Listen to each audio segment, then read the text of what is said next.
The main character concludes that 23 is too young to die, and also states that death only brings her relief. She spent 5 years in the hospital after falling ill with a rare disease. Her senses started to fail one by one, starting with her sight. For her, losing her sight was the hardest blow, because now she couldn't find out how her favorite novel ends. She couldn't understand why she had to endure all this suffering if she was meant to die anyway. And then, after her death, the main character opened her eyes again, now as the heroine from the novel she was reading before she lost her sight. Upon opening her eyes, she realized her blanket smelled really good. She wondered why it smelled so good, since the nurse hadn't come in with air freshener. When suddenly, she jumped up, realizing she could smell again for the first time. She shook her head in disbelief, not believing she could actually feel something, as before, it was impossible. She realized it was indeed the scent of roses. Trying to figure out what was going on, the girl looked up.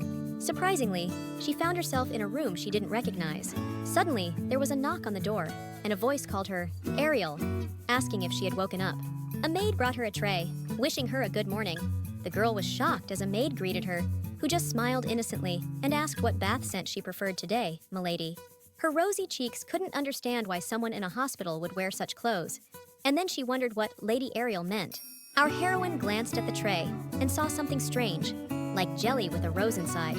She stared at the object, realizing she was seeing something for the first time. The lady was shocked when she touched the new item, concluding it felt like being in a flower garden. She couldn't remember a time when a scent was as amazing as it was then. While the maid looked at her oddly, the maid asked about the lady's troubles since she looked super weird. She said she was just enjoying the scent, which totally surprised the servant with its politeness, making her ask what she did wrong. She fell at Ariel's feet and started apologizing, thinking such politeness was sarcasm and a hint that she messed up. Ariel tried to calm the girl down, saying she wasn't mad. Suddenly, the girl's gaze fell on the tray. Looking at her reflection, she didn't recognize her own face. The maid awkwardly looked at the lady, afraid to say too much. Ariel couldn't believe she looked totally different, couldn't understand why she was someone else. She was too shocked and said she needed a mirror. Looking at herself, she saw pink curly hair, eyes shining like the morning sky, and snow-white pale skin. She immediately realized she had seen this face before. She realized that she had seen this face before on the cover of her favorite novel, and there was no way she could mistake it. The shocked lady asked again what the maid had called her, to which she replied that her name was Ariel. Her gaze dropped. The girl was terrified, asking the name of that very heroine. Nervous giggles came from her lips. Ariel burst into nervous and slightly insane laughter, frightening the maid standing nearby. She remembered that this was exactly the name of the antagonist in that novel. Ariel concluded that she was doomed, as this character was eliminated early in the game, specifically being publicly hanged. All that was known about her was that Ariel was introduced as a brilliant perfumer. The reason for this was the scent of a demonic flower, Onyxia, which was needed by the protagonist, Cedric Evans. In the story, Cedric asked Ariel to create a perfume with that specific scent, and being a genius, she nailed it and came up with a unique fragrance. Of course, nothing comes for free, so Ariel asked Cedric to date her in exchange for the perfume. He didn't really have a choice, but she wanted a serious relationship. Unfortunately, he pushed her away.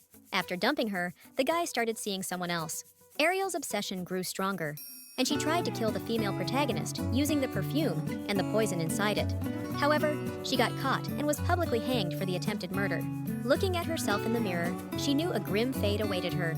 The maids were dressing Ariel up as she remembered the novel and was freaking out. The girl realized she was given a second chance at life, and she couldn't just die in some stupid way. She started thinking about what she needed to do first to avoid death. That very day, she had a meeting with that Cedric guy.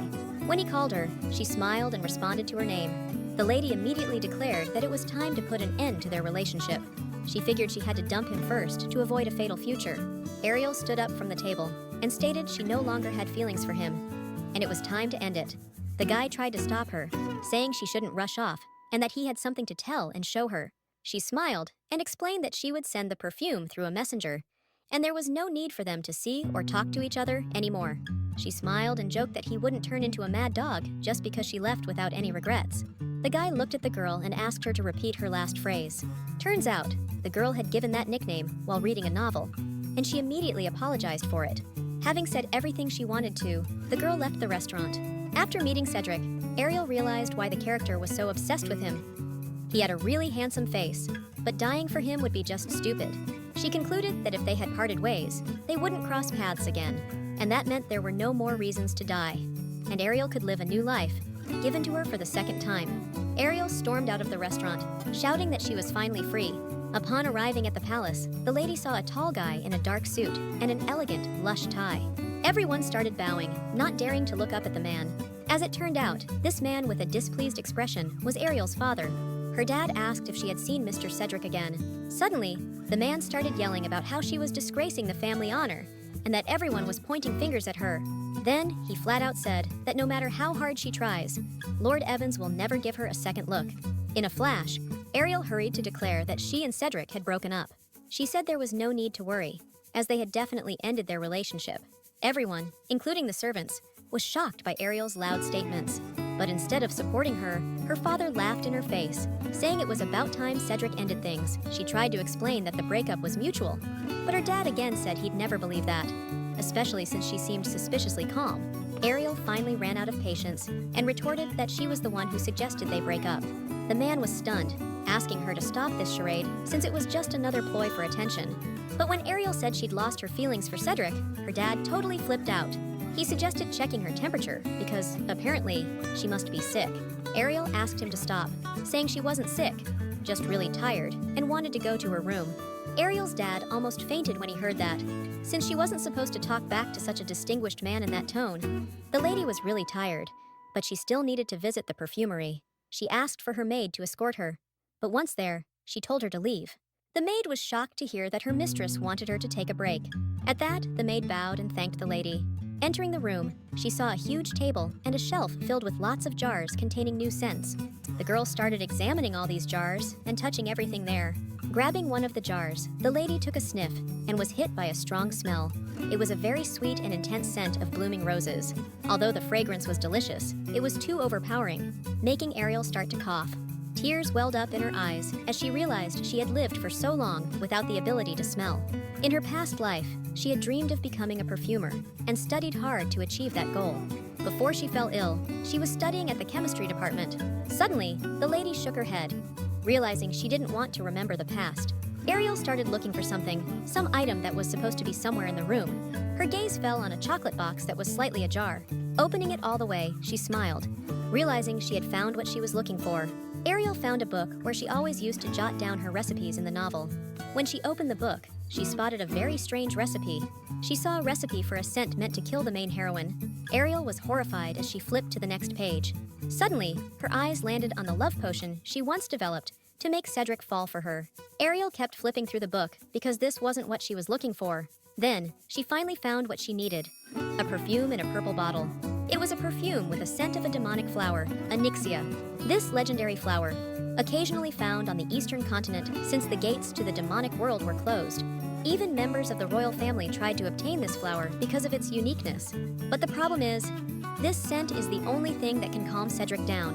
When he tried to block out the smell, a tragedy happened. The girl concluded that it was terrible and that it mustn't happen again. Suddenly, Ariel was distracted by the news that a guest from the Evans estate had arrived. Ariel was quite surprised. A tall guy with chestnut hair and a charming smile appeared at the doorstep. The girl looked at him, thinking he must be his advisor. The guy apologized for the late visit. Milady smiled and said that it's all good, and if they came, there must be a reason, and she'd really like to know what it is. The guy handed the lady a small box, explaining that she had dropped it at the restaurant. Inside the box was a bouquet of blue roses she used today. The advisor smiled, saying that His Majesty had asked to return it to the lady. Ariel was surprised, because Cedric usually didn't care if someone forgot such things. The lady smiled, lowered her gaze, and then thanked the advisor. The cheerful guy asked Ariel if she had heard the latest news. Turns out, there's a festival starting next weekend in the Maitland area. He said the streets would be packed, so they should send a carriage to escort the lady.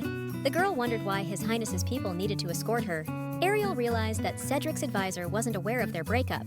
The lady stated that she no longer needed to see him on weekends. Ariel was annoyed that she had to repeat this over and over again. The guy asked if Ariel had changed her mind about her decision. She declared that she wasn't planning a wedding. Ariel asked to send the Onyxia scent to the Duke's estate. The advisor requested that she deliver it personally, to which she replied that she had servants, and there was no need for her to bother. The advisor bowed and left the palace. The lady handed the box to the maid, asking her to throw it away. Meanwhile, at His Majesty's estate, the advisor announced that he was back and ready to get to work. He looked up when he was told that Ariel didn't regret the breakup one bit. The man stated that the lady wasn't exactly calm. Rather, she looked very pleased and had no regrets about what had happened.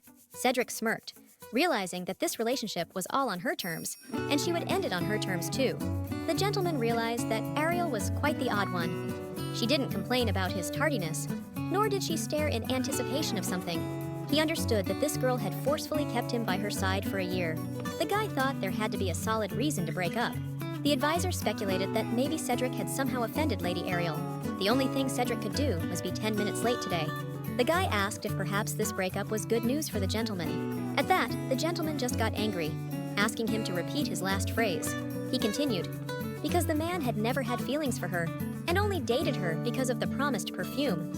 He couldn't figure out what was wrong with Ariel, considering that previously, the perfume was her main weapon to make the guy fall for her, whom she was so obsessed with. The advisor suggested again that the girl had simply fallen out of love with him, and there was no reason for it.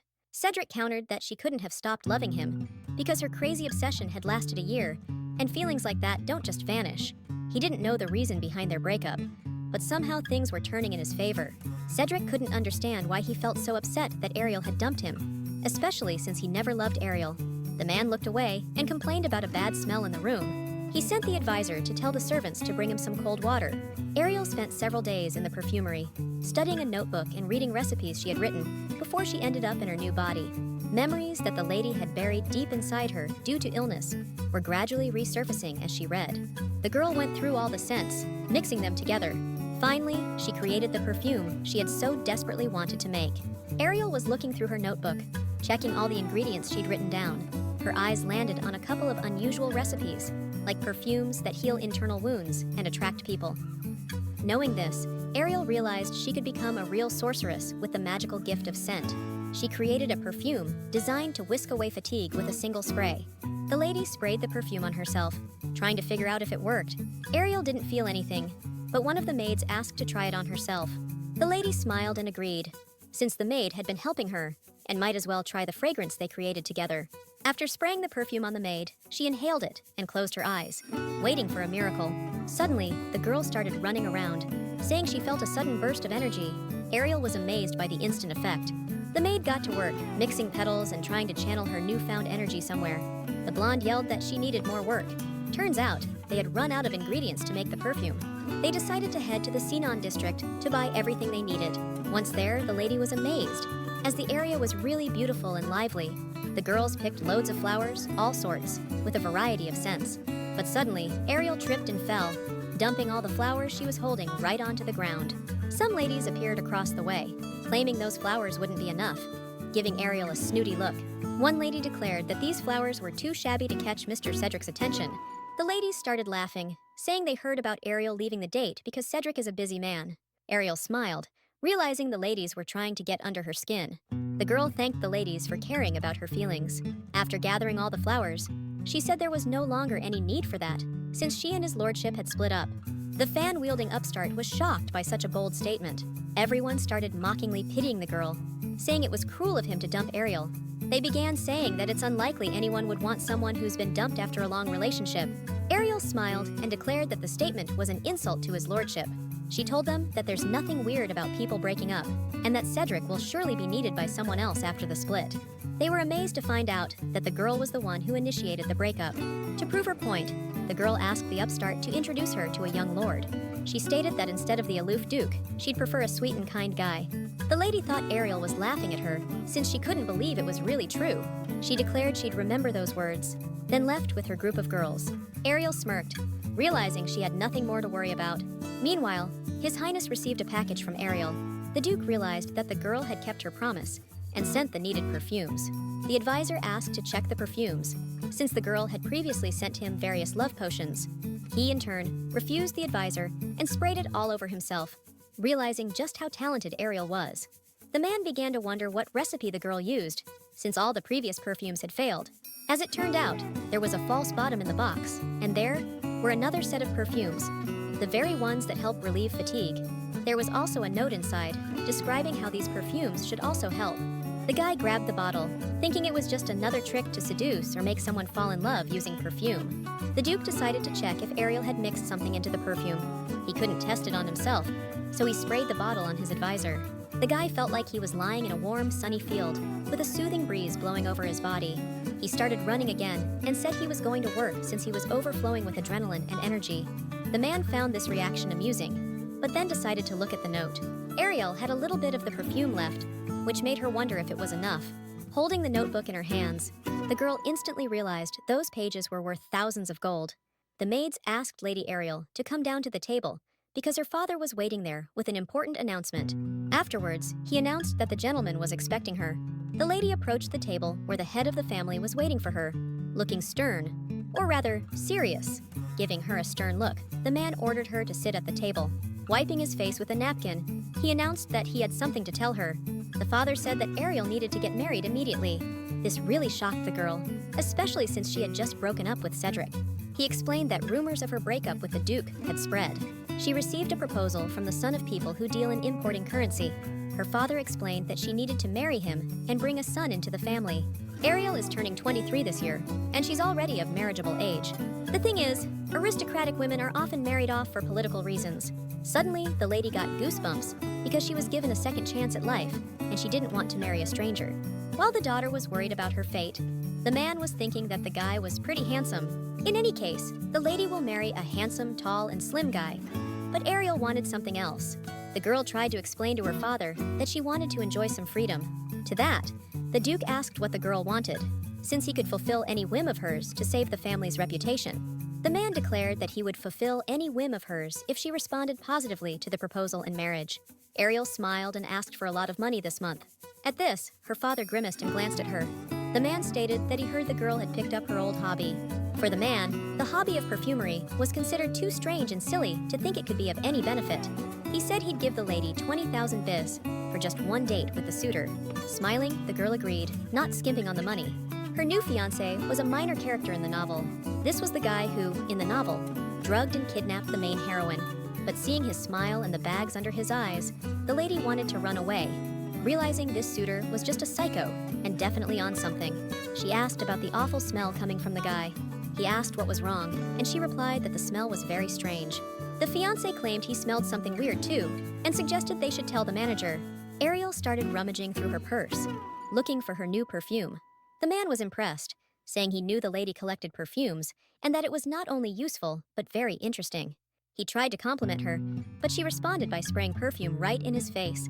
Afterwards, Ariel apologized since the smell was unbearable. The guy just stayed silent, staring at a single spot after that scent hit him. The lady started waving her hand in front of his face, trying to snap him out of it. Suddenly, he broke into a big smile, and looking her straight in the eyes, he excitedly asked what she sprayed him with. The blonde guy claimed that the feeling was familiar to him, the one he got after she sprayed the scent. With a crazy smile, he blurted out that it was an aphrodisiac. The girl suddenly remembered that drug users are very sensitive to smells and perceive them differently. Seems like this new suitor isn't as great as Dad said. Quite the opposite, actually. The guy said he'd never seen such bold women before, as anyone else would have run away from such audacity. After that, the guy went nuts and claimed that he gets hints, unlike other kids. The girl got scared, yanked her hand away, and screamed for him to let her go and not touch her anymore. Turns out, the guy wasn't just crazy, he was totally insane, raving about how he enjoyed all the ladies' antics. Turning away from him, Ariel realized that the smell could be from drugs. The man not only looked, but also acted like a junkie and a madman. Suddenly, the blonde guy smiled again and pulled her by the hand, saying if they're on the same wavelength, then there's no reason to wait. Scared out of her wits, she didn't want to go anywhere with this lunatic, she screamed, calling over a waiter in hopes of getting help. The waiter was just as shocked, and Ariel asked him to call security because the young man was way out of line. The girl was utterly shocked when the guy started touching his chest with her hand. This lunatic declared that his heart beats for the lady. The lady decided she'd need to tweak the recipe when she got back home. The blonde guy told the waiter that the lady was just shy, and there was no need to worry about her safety. Suddenly, Cedric himself appeared at the doorstep. He looked at the couple with a fierce and hostile glare. Seeing the girl being mistreated, his eyes were filled with jealousy and anger, because no one has the right to touch his ex-girlfriend without her consent. He grabbed the jerk by the arm and asked what was going on, piercing the guy with his gaze. The man screamed in fear, saying His Highness got it all wrong. He started making excuses, saying that he and Ariel were on a date. Ariel watched the whole scene, trying not to get too involved in the scuffle. The guy claimed the blonde had lost his mind. He reached out his hand, grabbed hers, and led her along. Cedric asked what he could do to calm the lady down, but, grabbing his dagger, the guy asked if he could stab the madman in the same spot. The man fell to his knees, begging for mercy. The guy started saying that Ariel was trying to draw attention and cause embarrassment with her refusal, but his words were refuted. The man kicked the rich man's son in the chest so hard he fell, then said that the Marquis hadn't even taught him proper manners. Then, he asked the guards who had arrived to take the guy away. The man turned to Ariel and asked what she was doing here, to which she replied she had the same question for him. Cedric asked why the girl was in the company of such a man, to which Ariel replied that her father insisted on her meeting the Marquis's son. Ariel figured if she'd known what this meeting would turn into, she would never have come. The lady gave an awkward smile and thanked the guy. The man was shocked that they had just split up, and here she was, already considering him as a potential husband. Even though their relationship was based on a contract, it had lasted more than 6 months. Cedric stated that there should be certain standards in such situations. He pointed out that she should have discussed the matter with him before moving on to marriage stuff. Ariel quickly claimed that their relationship was a burden to him anyway. At that, he just gave her a grim look, letting her know that his feelings hadn't cooled off, and there was still some spark between them, even though they were a couple for the public, and quite a popular one because of their reputation. If she's seen with another man right after breaking up with Cedric, rumors would spread at the speed of light. The girl understood that it wasn't pleasant for him either, and she needed to stick to certain rules no matter what. The lady bowed and asked for forgiveness. Suddenly, the guy asked how long she had planned to date him before moving on to another guy, especially since she had been obsessed with him before. In reality, Ariel hadn't thought about it at all. She didn't even know if she had a choice. After all, she knew she couldn't become Duchess Evans. In a moment, surprisingly not wanting to let her go, he asked if she had changed her mind about calling it quits. To that, she smiled and declared that she definitely hadn't planned on changing her decision. The man concluded that if this was his lady's wish, he should not oppose it, and then apologized for such questions. Also, Cedric mentioned that her perfume had been very helpful, making his assistant more productive. He had already left, and she regretted not having the chance to ask about the effectiveness of Onyxia's perfumes. Looks like they're probably fine, 'cause no news is good news, right? Back at the castle, Ariel's dad was livid because he got a letter from the Marquis estate. The lady was terrified and ashamed in front of her father, worried about what might be in that letter. The man tore up the letter when he found out his daughter had sent her suitor to jail. Ariel said the guy got what he deserved, and that the guards took care of him. Her father asked what the duel was about in the restaurant between the two guys. Ariel claimed that Cedric hadn't done anything crazy enough to get mad over. She just declared that he had insulted her honor. She told him that Cedric said she sprayed him with perfume to seduce him. The man was furious, realizing that the girl was definitely up to something. Ariel tried to explain that she just sprayed him with perfume because he smelled awful. The angry man said she should quit this terrible hobby. He was literally standing on his head, as rumors of this encounter spread throughout the kingdom. The man claimed that because of this, it's unlikely anyone would want to marry Ariel. The man yelled that Ariel must immediately go to the security headquarters, apologize, and ask for Rob to be released. The lady stated that even if she wanted to, she couldn't go there and do what her father was asking her to do. The reason was that Cedric himself had ordered him to be arrested, and it would be rude for her to interfere. Her father realized that if the Duke was involved in this, there was nothing he could do about it. Her father declared that he must find a suitable match for his daughter before the rumors spread, so no one would dare tarnish their family's honor and ruin their reputation. The girl couldn't understand how the man even came up with this idea, as it was absurd. Luckily for Dad, he had another letter stashed away from Olgan. First off, the girl wanted to know how old her new suitor was, since nowadays that's super important. Turns out, the guy is 40, which totally shocked her. The man decided to marry his daughter off for profit. The girl sighed and asked if she really needed to marry a rich guy as soon as possible. He said yes, explaining he'd invested in her upbringing just for this reason. At that moment, Ariel realized she was just a bargaining chip for this man, a chip that would bring more wealth and benefits to the family. The lady took that very letter and apologized for currently considering only handsome men her age. She declared that if she couldn't marry rich, she'd personally cover the losses. The man smirked and asked if she was going to compensate them herself. He wondered how she'd manage that, since spending money was her only skill. The man was right. Ariel had no sword-fighting skills. She didn't know how to control mana, but she did have one talent, her perfumery. The Count might think it's child's play, but her perfumes are no laughing matter. They're a powerful weapon. The girl decided to buy out the flower shop, but alas, she was short 19,500,000. The lady was at a loss, thinking Ariel would just be independent from the family income. Even if she sold all her clothes and jewelry, it wouldn't be enough. but she didn't want to start a street stall. The maid asked what was wrong, seeing Ariel looked perplexed. She began to lay out the situation, as if, let's say, someone desperately needed money. Ariel asked a girl for advice, because she really needed it right now. The maid suggested she should borrow some money from someone, which made her think about who could help her.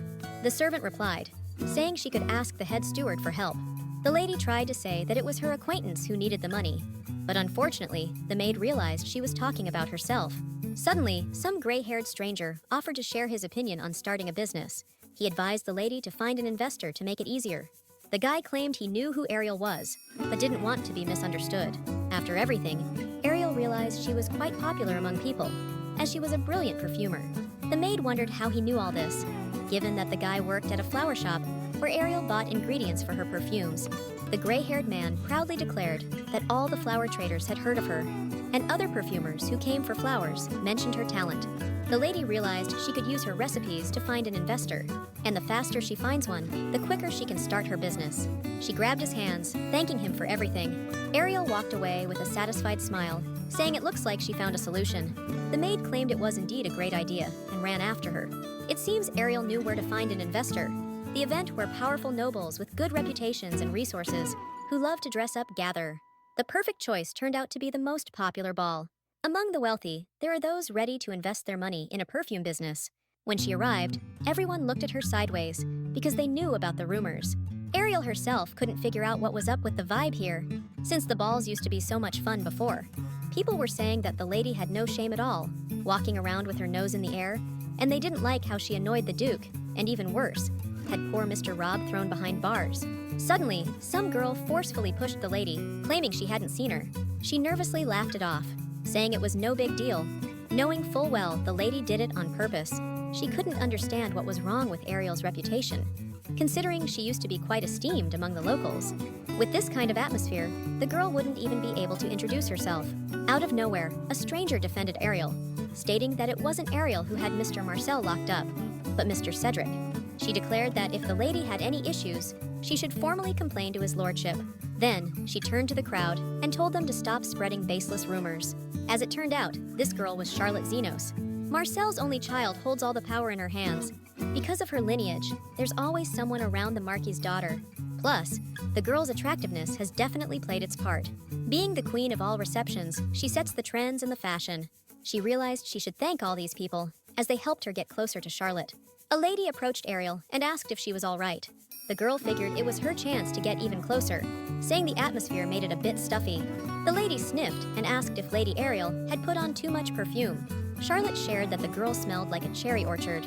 Ariel smiled at this and thanked her protector, admitting she was a bit unsure about the scent, since it was her first time creating such a perfume. Charlotte asked if the girl had made the perfume herself, which she then tried to demonstrate. She offered Charlotte a new perfume as a token of gratitude. To this, Charlotte said she had to decline because her body doesn't tolerate perfume. She was allergic to alcohol, which the girl obviously knew. The thing is, the novel mentioned Charlotte's sensitivity to perfume several times. To this, Ariel smiled and said she made these perfumes without using any alcohol. Ariel was thrilled by Charlotte's surprise, as it was her first attempt and a very successful one. Ariel asked her to demonstrate so she could see what she meant. At this, the blonde smirked skeptically, but agreed nonetheless. Ariel spritzed it on her wrist, making the scent richer as the sweet aroma of lilacs filled the room. The girl felt good, like she was surrounded by a bunch of flowers. Ariel started explaining how she made these perfumes, saying she used a device to extract perfume manna, so even people with allergies can use them. She smiled, asking if that was really why she came to the ball. Charlotte cleverly guessed that Ariel was looking for an investor. She began to explain her hunch, that at first, the girl said it was just a hobby, but it turned out as good as a professional's work, leading her to conclude that Ariel wanted to catch her attention. The lady let her know that she figured out she used the fact that the girl uses perfume for advertising purposes. Charlotte clearly understood that these perfumes were made especially for the girl. Ariel got incredibly flustered by such praise and the lady's keenness. Charlotte declared that the girl had nothing to be embarrassed about, as anyone would fall in love with such perfumes. She stated that the lady might lack sales skills, but the perfume itself is really worth it. The lady explained that those compliments didn't mean she'd become her investor. The blonde smiled and announced that she was inviting Ariel to her family's ball, where there'd be lots of wealthy people. The lady was quite shocked to earn the invitation, which made her even more flustered and look away. Meanwhile, the advisor asked if Cedric was planning to attend the ball. The man replied that the guy should send Charlotte a confirmation. The maids started getting Ariel ready for the ball, asking if she was nervous. Ariel was afraid that Lena would worry, so she didn't tell her anything. But what to do if it happens again was unclear. A maid began asking the girl who would be at the ball and why she was going. The loyal servant started to cheer her up, telling her she had the best perfume. She declared that she just had to say if someone upset her. At that, the lady smiled. Realizing the maid was acting weird, Ariel concluded that she had survived one evening already, and she wouldn't tolerate such treatment anymore. The lady decided that she would try to change people's opinion about her. Finally, the lady was dressed up and ready, looking absolutely stunning. She had a set of rules for the evening, one of which was that she should approach first, showing she wasn't hostile. It was crucial to make it clear that she wasn't an enemy, but a business mom looking for an investor. But due to her own insecurity, she spoke very unclearly and always stuttered. Everyone, upon hearing her last name, visibly grimaced and asked again. And then, they would start saying how busy they were and that it would be best for her to leave. The girl was just relieved that there was no scolding directed at her, and she finally managed to introduce herself. She decided to put in more effort and desperately approached people at the ball. But literally, everyone Ariel wanted to talk to grimaced and looked at her suspiciously. Ariel felt super awkward, sitting in a corner and watching how people made her feel like an outsider. Ariel couldn't understand what was wrong with her and why these people acted as if she had killed someone. She didn't know what to do to stop people from making faces when they heard her name. Suddenly, Charlotte approached her, asking if she was enjoying the evening. The lady decided to open up to the blonde, admitting that, truthfully, she hadn't managed to start a conversation with anyone yet. At that, Charlotte smiled, saying that she thinks she knows what the issue is. She took Ariel by the chin, asking what the main value was that Ariel could bring to the evening. It's tough, considering the crowd here is full of distinguished rich folks and ambitious businessmen looking to score. She explained that in a place like this, money is what matters most. Then she added that these people don't know about her talents with sense, and the only way to attract them is through profit. Realizing that people were interested in money and business, it suddenly clicked for her. She figured that if she wanted to make a name for herself as a businesswoman in need of an investor, she should showcase her perfumes first, not herself. Maybe the main character is someone else, but for her, Ariel is the star. She declared that she fell in love with the perfumes and wants to buy or acquire more. Lady Charlotte was right. The girl needs to show off her perfumes in all their glory. Suddenly, the lady turned to the people at the ball, who had just recently been sneering. She sprayed a bit of the perfume, saying they were made by her personally, and offered them to try it. One of the ladies, looking at them, decided to give it a try. This perfume was amazing, and of course, the girl absolutely loved its scent and the effect it had. Everyone in the room claimed they smelled even better than real flowers. Ariel smiled and thanked everyone for their kind words. Then, the lady decided to make a statement, announcing that she was opening her own market where more of these perfumes could be tried. She hurried to mention that she needed a hefty sum to do this, just as someone suddenly approached from behind. The girl with the bob haircut asked what was going on here. Next, she inquired who made this perfume, and on finding out it was Ariel, Charlotte concluded that the ladies would get along well. This lady had a deeper understanding of perfumery. Ariel was surprised that the new lady was as much a novice as she was, so she figured they could be competitors, but in a good way. Ariel awkwardly gave a positive response, saying she personally created that perfume. Her rival quickly claimed it was obvious that it was a low-grade mess. Ariel was shocked by such jealous audacity and couldn't understand why. If that girl was such a brilliant perfumer, couldn't she recognize what was missing? But being talented, it was the girl's first time making her product for sale. Ariel thought maybe the lady could point out her mistakes and help her somehow. The girl gave an awkward smile and asked her to repeat what she had just said. To that, her rival repeated all those insults towards the perfume, without any hesitation or fear of offending Ariel. Not wanting to seem rude in return, the lady smiled and asked her to point out her mistakes, since she was such a talented competitor. The other girl looked away and explained that a refreshing scent would have a citrus base, and the main ingredients were lemon and orange.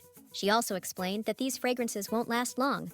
To that, Ariel asked how that was different from regular citrus fragrances, given that citrus scents fade quickly. And suddenly, the expert asked what the unique twist of Ariel's perfume was. She asked to spray it and try it before dismissing it as nothing special. Everyone started giggling, saying that an expert like Lady Magnus couldn't be wrong. She declared that Lady Ariel could learn a thing or two from Lady Magnus. Ariel concluded that these people had shown whose side they were on, and always would be. The lady realized she needed to fight to prove the worth of this scent. She quickly snatched the perfume from Magnus's hands. She declared that she would start by introducing her to this fragrance, and then explain everything. The girl was just about to spray perfume right in her rival's face when the main man of the evening showed up. Charlotte greeted Cedric. He smiled at the ladies, thanking them for the invite. Turns out, Cedric was the main investor, and he was the one who was supposed to take over someone's business. Turning around, he saw Ariel, who was really nervous seeing her ex-boyfriend. He asked what they were talking about with the other lady. The rival honestly replied that they were discussing Lady Ariel's perfume. She started to complain about how one could show up to the evening with such a cheap fragrance. Suddenly, the guy began to speak up, trying to defend his ex. He asked if Magnus had tried spraying the perfume. The Count claimed that this girl's perfumes have a unique property.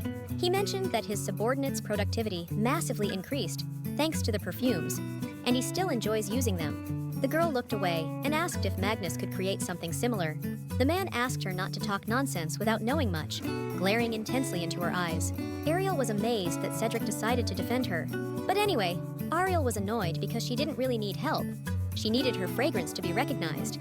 All the ladies, like a flock, started saying that if His Excellency decided to defend the lady, then Lady Winston's perfumes are worth noticing. Ariel looked away and said she would step out for a minute and come back. With those words, she left the ball to come up with the plan she needed. At that, Cedric looked at her and asked why she was leaving. The lady decided that if Magnus even dares to cross her path, from this moment, Ariel will make them all write a book of compliments about her perfume. She realized she had enough for today and decided to go home to tweak the recipe. But suddenly, Ariel was stopped by Cedric's harsh voice. He looked at her worriedly, stepping a bit closer. She asked if the evening wasn't at its peak and why he suddenly turned his attention back to her. The guy felt awkward because Ariel had rushed off. It was strange, knowing the kind of person Cedric was, that he was concerned about her spoiled mood. Ariel reminded herself that she needed to be strong and keep this man at bay. But suddenly, the girl declared that the Count's action was very unpleasant to her. She explained that they had already broken up, which means he had no reason or need to meddle in her affairs. She asked if he had definitely ended their relationship. Ariel claimed that he was way out of line and that she could have handled Lady Magnus herself. She explained that his interference messed up the plan. Saying this, Ariel felt uneasy. She wasn't quite sure that Cedric would understand everything. The advisor brought Cedric the necessary documents, stating that His Highness was premature. Suddenly, he asked if his actions were causing any trouble. At that, the guy was honestly flustered. He asked why he acts on a whim, without caring about others. He just couldn't figure out what was up with His Highness. Seemed like someone had given him a tongue lashing. The advisor quickly contradicted his own words, because who would dare insult the Duke?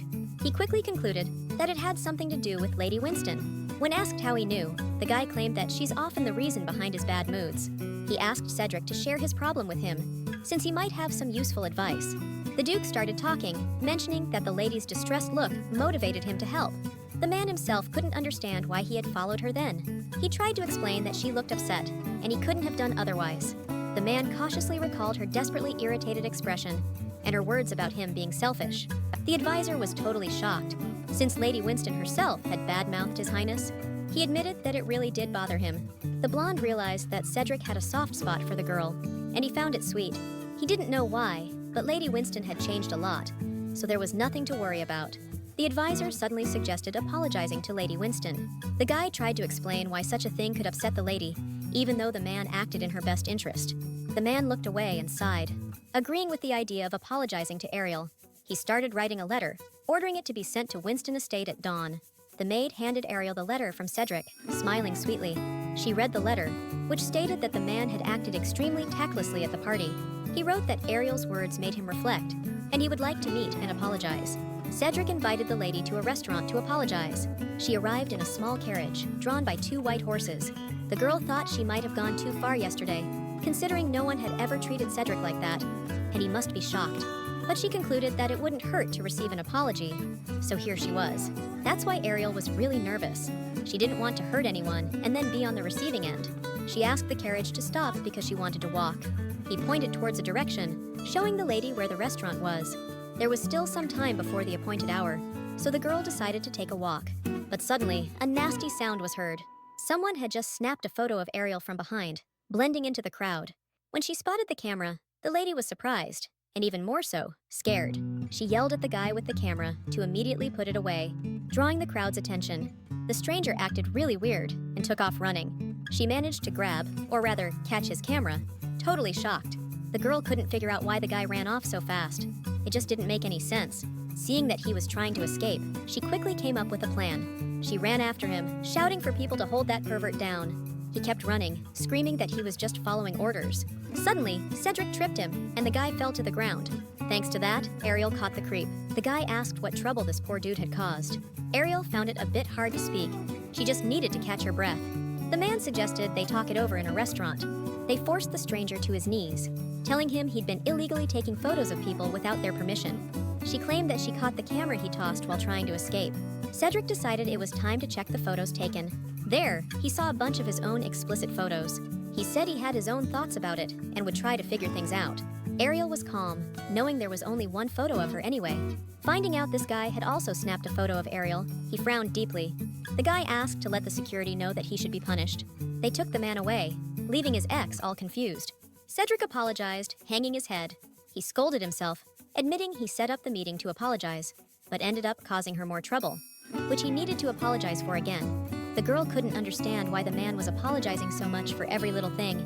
Ariel looked away and declared that she's fine and there's no need to worry. But suddenly, Ariel smiled and admitted that she realized she had been rude and wanted to apologize. The man stated that he had always treated her without proper respect and owed her a lot to make up for it. He also added that even though their relationship was bound by a contract, he failed to take care of her. He also explained that even the difficulties she faced after their breakup were partly his fault. The guy offered the lady some compensation. Suddenly, the lady was shocked because the money would really come in handy right now. With just a click, the man assigned her personal security. The Count declared that Ern would excellently protect Ariel and would stake his life on it. When she took off the helmet, Ariel saw how handsome her bodyguard was. The guy said that Lady Winston could count on him. Jealous, Cedric asked him to put the helmet back on, arguing that a knight shouldn't reveal himself so easily. To that, Ariel objected, saying it would be way too hot to stand around in a helmet. Ariel didn't understand why Cedric had given her his knight, to which he replied that he could protect himself, and Ariel would need help again. To the lady, this sounded odd and a bit hurtful, but she concluded that nothing good would come if it happened again. The guy was a recognized knight, Cedric, so he was trustworthy. Ariel said she'd temporarily accept all his kindness as compensation. Ariel smiled and told him he could come back when she's regained her strength, since she can take care of herself. At that, the man knelt on one knee and bowed. Taking the lady's hand, he kissed it and asked her to look after him. The girl smiled and then bashfully said she had to go and quickly left. The man asked if he should walk Ariel out, to which she replied, "There's no need, since she's not a little kid who can't go out by herself." Then she explained that her carriage was very close by. She asked Cedric not to worry, as Aaron was nearby, making the man frown too noticeably to ignore. Just as she was about to leave, the man stopped her again. He wanted to ask about the Onyxia scent. The guy said he wanted to change the contract, which surprised Ariel. The girl immediately started to think there might have been some issues with the delivery. And then she even thought that the guy might try to lower the price by offering his bodyguard services. So he starts talking about payment, but suddenly declares he's going to double it. But in return, he asked to resume their regular meetups twice a week. The man claimed he could pay even more, since the order was very complex. Ariel couldn't figure out why Cedric was suddenly acting this way. But still, the Onyxia perfumes are her significant asset. And if the payment increases, she could open a store much sooner. Ariel smiled and happily agreed, knowing how to make the best out of kindness. The girl flashed Cedric her smile again, waved at him, and declared that she'll be waiting for their next meeting. The Duke asked her to just be careful on her way home. The headmaid had a lot of questions when Aaron arrived at the palace. Ariel responded that there's no need to be scared of this 2-meter-tall guy. Aaron nodded and introduced himself, stating that he was a bodyguard sent by the Duke. The maid smiled and said she was pleased to hear that Ariel was protected. She approached the bodyguard and announced that now they could punish all the villains who dare threaten the lady. Ariel was utterly shocked, muttering that fortunately they would get along. Raphael walked into the room, carrying ingredients that had been delivered today, and he left them in the workshop. Entering the perfumery, she sensed that fragrance, so pure and clear, so fresh, it sweeps all unnecessary thoughts away.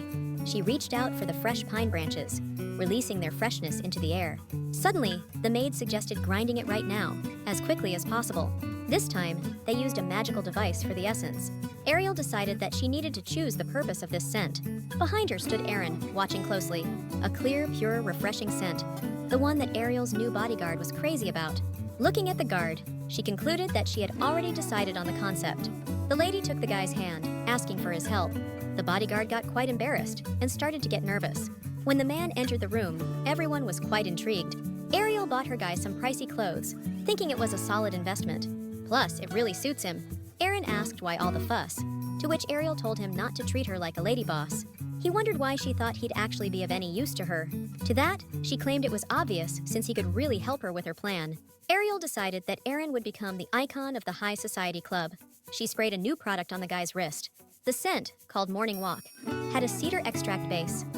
Ariel added bergamot, invigorating bamboo notes, and topped it off with refreshing lemon. Ariel's bodyguard was really impressed by her talent. Suddenly, a guy appeared in the hall, stating he hadn't met Ariel yet and wanted to change that. The girl quickly approached him, introducing herself as a brilliant perfumer. He said he'd heard of her because she created Lady Charlotte's perfume. Ariel told him she was really flattered, and it was a huge honor to be recognized. The stranger announced that the lilac scent had completely captivated him. After sniffing the bodyguard, he concluded that this refreshing and simply unmatched fragrance was also Ariel's creation. The guy just confirmed it, no emotions involved. The man started raving about her scent, saying it was like being in a pine forest, and that the clean, refreshing smell brought him peace. Since the scent suits Mr. so well, this feeling intensifies. Afterwards, the long-haired guy declared he was very interested and thought he might use her perfume himself. She began to explain that such a scent wouldn't suit her. If she used it on herself, it wouldn't make the right impression. She asked if the gentleman knew that a scent can really tell you a lot about a person. An invigorating scent means energy, a warm scent means tenderness, and a luxurious scent can really make an impression. She claimed that maybe if he sprayed it on himself, he'd match this bodyguard perfectly, especially suiting his face and gaze. The guys literally threw money at the girl, asking where and how they could buy these perfumes. And after that, he outright declared that he'd buy 3 bottles from her on the spot. The lady knew these guys were VIPs from a high society club, and that rumors about her perfume would spread instantly. Ariel, thrilled about the money, declared she'd send the order straight to the estate. The girl in the perfume shop ended up dousing herself with quite a few bottles. She got really mad and started growling with anger, teeth clenched, shaking. The lady screamed that she was so annoyed because this Ariel Winston was causing her a lot of trouble. Ever since they ignored her, everything's been going sideways. All the investors wanted and asked for magical spirits, but they don't get that she can't do that, even though Ariel managed to. The land her rival reevaluated unexpectedly spiked in value, and opening a salon, there might be a huge mistake. It seems the lady went mad, hating Ariel for daring to shame and humiliate her in front of all the investors. She declared she wouldn't forgive and would pay Ariel back in kind, no matter what. Suddenly, a silhouette appeared behind the girl, asking if she was Magnus. The stranger smiled and said that Ariel indeed had shamed her in front of everyone. Magnus asked who he was, to which the stranger asked her not to be so harsh. Then, he suggested they team up against Ariel.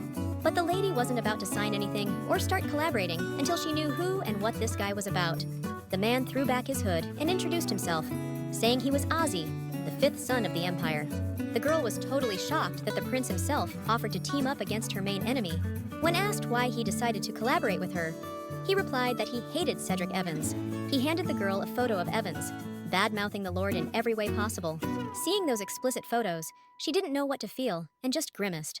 The lady was stunned, asking why he was after Mr. Evans. To that, he said he'd been trying to find his weaknesses, but had no luck. To that, the girl said it made sense since he was the perfect duke. But he continued, revealing that he had found out who Ariel Winston was. Cedric's only concern was her obsession, and then he claimed he found out they had recently broken up, which surprised the girl since they seemed really close. The man replied that their relationship had always been sketchy. That's exactly why he decided to win Ariel's heart with his looks. The lady called it nonsense, to which he responded that all is fair in love and war. He offered Fonte a handshake, saying he would help her, so she needed to do everything to ruin Ariel's business. Next on the agenda, when she's down, he'll make his move and make her fall for him. Fonte concluded that this crazy plan was harmless. They couldn't figure out if the guy had any real feelings for Ariel. The guy thought it would be funny to see Cedric rejected and crying his eyes out, and Fonte thought it would be hilarious to laugh, as Ariel's business fails and she goes bankrupt. After shaking hands, the man and the woman sealed the deal. The man smirked, saying it was time to get down to business then. A couple of days later, Ariel was walking through the city calling for Raphael. The guy greeted the lady, momentarily distracted from his flowers. The lady thanked him for the ingredients, mentioning they really helped her out. She claimed that her new perfume, based on cedar extract, had become hugely popular. The perfume wasn't just popular, It literally monopolized the men's fragrance market. The lady declared that at this rate, she'd soon be able to open her own store. The guy looked at her awkwardly, asking her to take a walk with him. He mentioned that a new salon had opened yesterday, and he thought she should check it out.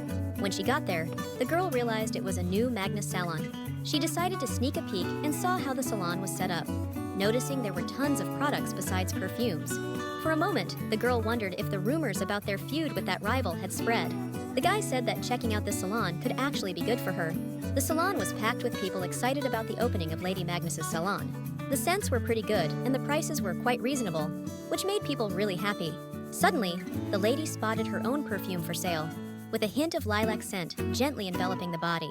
It was very suspicious, and it seemed like the girl really did steal the perfumes from Ariel. Sniffing another perfume, she caught that distinct cedar scent, which apparently was also stolen from her. The guy asked the girl to check the name of the perfume. The title was Memory of First Love, and the others, Night Walk. That's exactly what the guy wanted to show, that this store had stolen all her work. Ariel had nothing to counter with because the situation was clear as day. Fanta really did display her precious recipes like cheap knockoffs, getting back at Ariel with a revengeful humiliation. Ariel was furious, realizing that Fanta Magnus was indeed throwing down the gauntlet, trying to humiliate and disgrace her big time. Suddenly, Fanta appeared with her buddy, claiming that at last, such a cheap thing had walked into the luxurious store. She stated that it had been a long time since they last saw each other, emphasizing that the brilliant perfumer, Ariel Winston, was going door to door with her goods, thus humiliating her. Ariel was insanely infuriated and annoyed by such remarks from her worst enemy. Suddenly, the girl looked up at the guy standing behind Magnus, who was smirking and nodding in agreement. Ariel realized that she had definitely seen that familiar face somewhere before. Seeing the girl's look, he winked at her and smiled, trying to seduce her. Suddenly, Ariel remembered where she had seen that cute face before. She realized it was the fifth prince of the Beller Empire. In the book, he was portrayed as a dazzling, handsome man, described as the main pain of the Empress. The most important thing about Azzy as a character is that he's Cedric's nephew. Probably because Cedric was too ideal, Azzy hated him and was incredibly jealous of his uncle. He asked Ariel, trying to probe into her identity. The man looked into her eyes and asked if she had any complaints against him. Fanta hurried to boast that a member of the imperial family had become her investor. Mangus started to belittle and gloat over the girl, telling her that Ariel didn't have a penny. Her rival smirked and told Ariel not to worry, because someday someone will surely recognize the talent in Ariel, which doesn't exist. Ariel just couldn't figure out why this lady was selling stolen perfumes and acting so shamelessly. She guessed that Az probably got duped into becoming an investor. The girl realized she couldn't let this go, asking what inspired her to create these perfumes, trying to catch her off guard. Ariel immediately pointed out that the perfume seemed very familiar to her, almost too much so. Fanta kept quiet, which made Ariel irritably ask for at least a word. Az tried to defend the situation, saying Fanta naturally wouldn't respond, since he was the one who came up with the concept. Az started lying as best as he could, fabricating a story about how, for some reason, lilacs and bamboo captivated him that day, and begged to stop harassing poor Fanta. Ariel was shocked, realizing that Az was in cahoots with this girl, and she hadn't deceived him at all. Suddenly, Magnus couldn't hold back anymore, and started talking about how she knew Ariel wanted to say that she had stolen her recipes. But as it turned out, the girl didn't even hide it, claiming that no one would believe someone who doesn't even have her own store. And with Fanta's strong investor status, Ariel couldn't prove the deceit and theft. The girl smiled and showed Ariel she wanted her to leave. Rosalina, in turn, realized that even a short absence would cause a huge line. Everyone loves these perfumes. The man winked at the lady again, hinting they'd see each other again, maybe even very soon. Ariel concluded that thanks to Magnus, she realized the necessity of having her own store. She decided she would find an investor at any cost. The man returned to his quarters, sighed deeply, and began to take off his tie. The advisor immediately rushed to his master, asking how everything went. He also asked if the man had lunch at the meeting with the businessmen. To this, the master declared that those talks and gatherings were simply unbearable. Then, the advisor shared some good news with the Duke, as today on Sinan Street there was talk that Lady Ariel is looking for an investor. Then, he figured out why the girl was at the party. The advisor told him it was a great opportunity, since the guy himself had complimented her perfume. To that, he replied that he doesn't think he's the one the lady would want to see. Then, the guy shared that he heard the girl had been involved in an unpleasant incident. As far as he remembers, her perfume concept was stolen, but he didn't know the details since someone else told him about it. Suddenly, giving the guy a fiercely angry look, he demanded Rick to find out everything about the incident.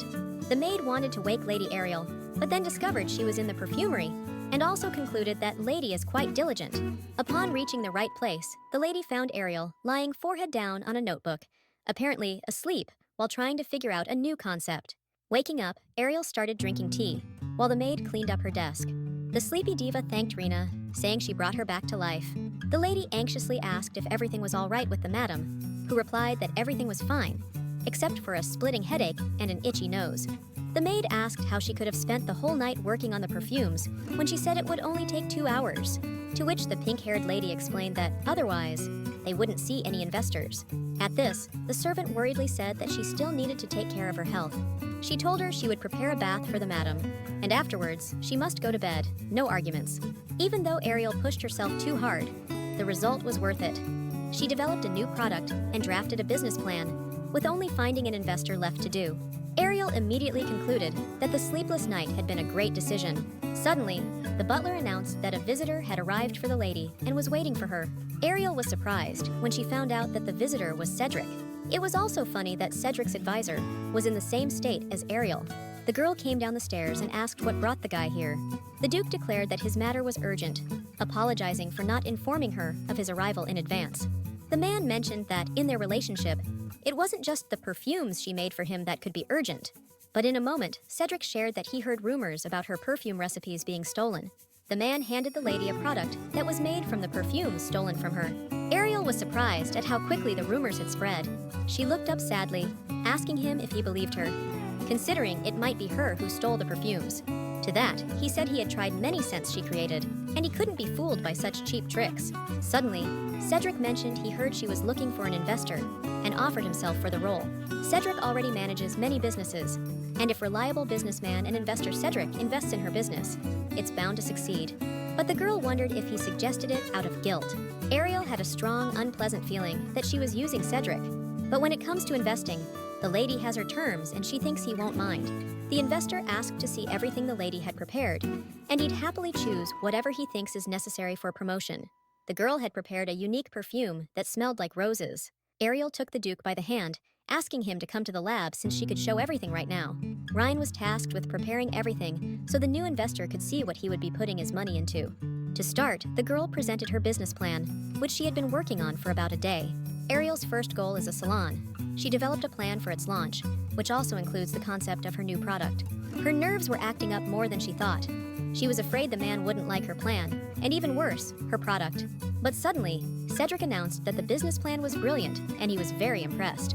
The girl shared that she'd like to supply perfumes to the palace in the future, and it would be nice to open a second store. Ariel apologized for her words, as she got too excited. But then the Duke said he'd like to test the new product, asking if it was possible. To this, the lady happily agreed, explaining that the perfume was called Garden of Roses, and she used velvet rose and Turkish rose as the main components. It highlights the innocent purity of the scent. Also, a guy can experience a rose aroma different from the other perfumes on the mass market.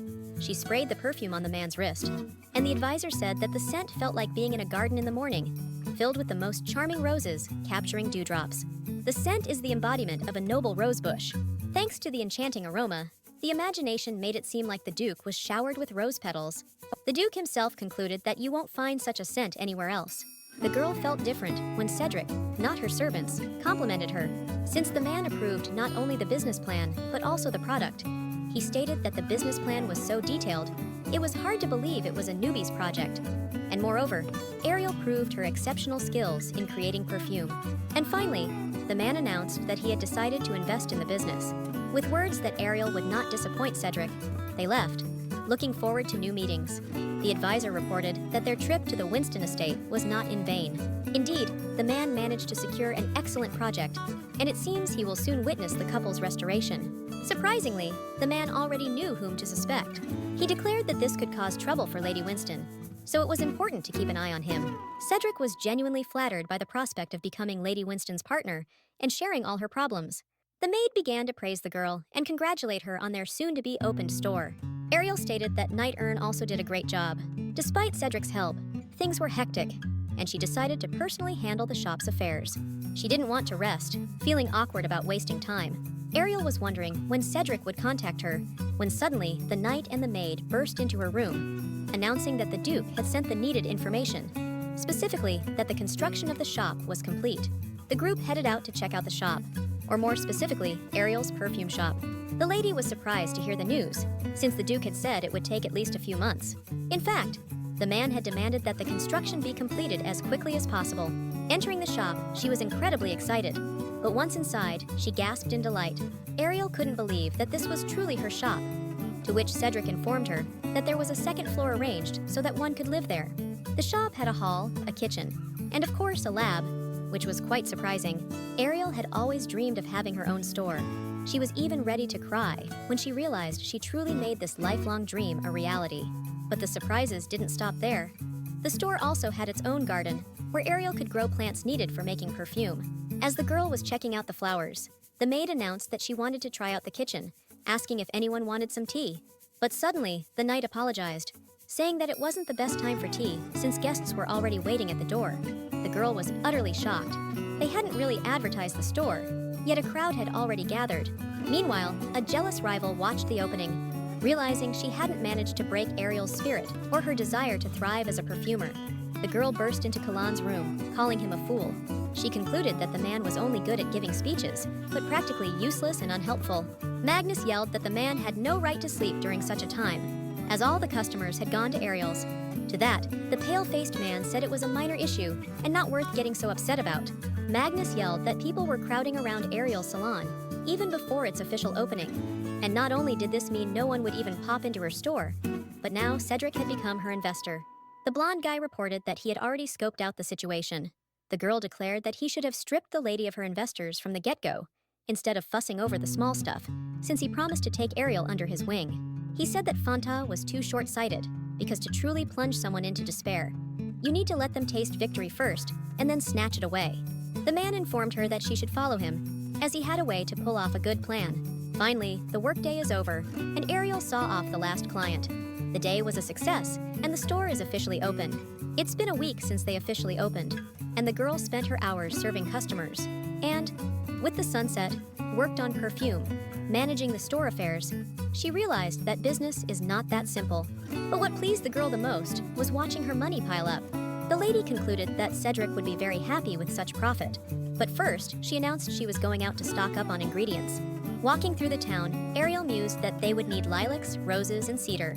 She was just about to say they'd quickly buy what they needed and head right back when she noticed how the people in the town were staring at her. Those people vanished in an instant, and Ariel realized that the folks were avoiding her. Suddenly, Raphael rushed up to the lady, asking if she'd noticed the strange behavior of the people around. The guy shared what happened at their shop's opening, how two shady characters in cloaks showed up on Flower Shop Street and tried to make them promise not to sell ingredients to Ariel's perfume shop. In return, they'd get 20 million pesos every day. Ariel immediately figured it was Magnus and Kalan's doing. It made sense, because without the ingredients, there'd be no perfume, and customers would flock to Magnus's store. She expected them to create some obstacles, but didn't think they'd be so clumsy about it. The guy told her that he personally refused, because he stands with the lady, but then Ariel declared that she wasn't about to just put up with it and would take appropriate action. At the table, the girl shared that last night she was pondering a way out, and she had two options. First, to pay a hefty sum and lure the traders, and second, to personally grow the ingredients in their garden. But since they lack the necessary resources, the choice is obvious. Suddenly, the maid asked if it was time for them to step in. Even though he seems insignificant, he still has royal blood running through his veins, and she could be arrested for insulting the royal family. The girl was surprised to see Cedric standing right in front of her. At that, the knight informed her that he was the one who contacted him, as it seemed to him that the lady was in quite a predicament, and he thought that His Highness could help. Ariel realized the guy was right, because if Cedric gets involved, they wouldn't even have to worry about the issue. He's the girl's investor. That's reason enough to ask for his intervention.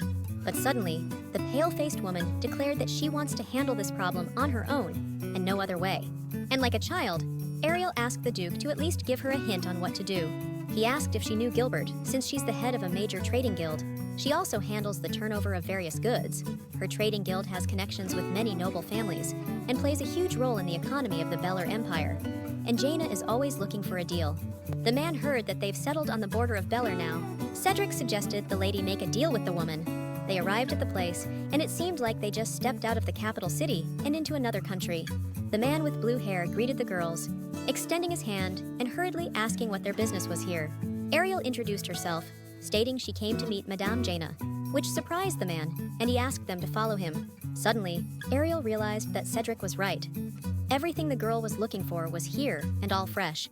The lady concluded that, come what may, she must make this deal. Jaina asked where her guests had come from.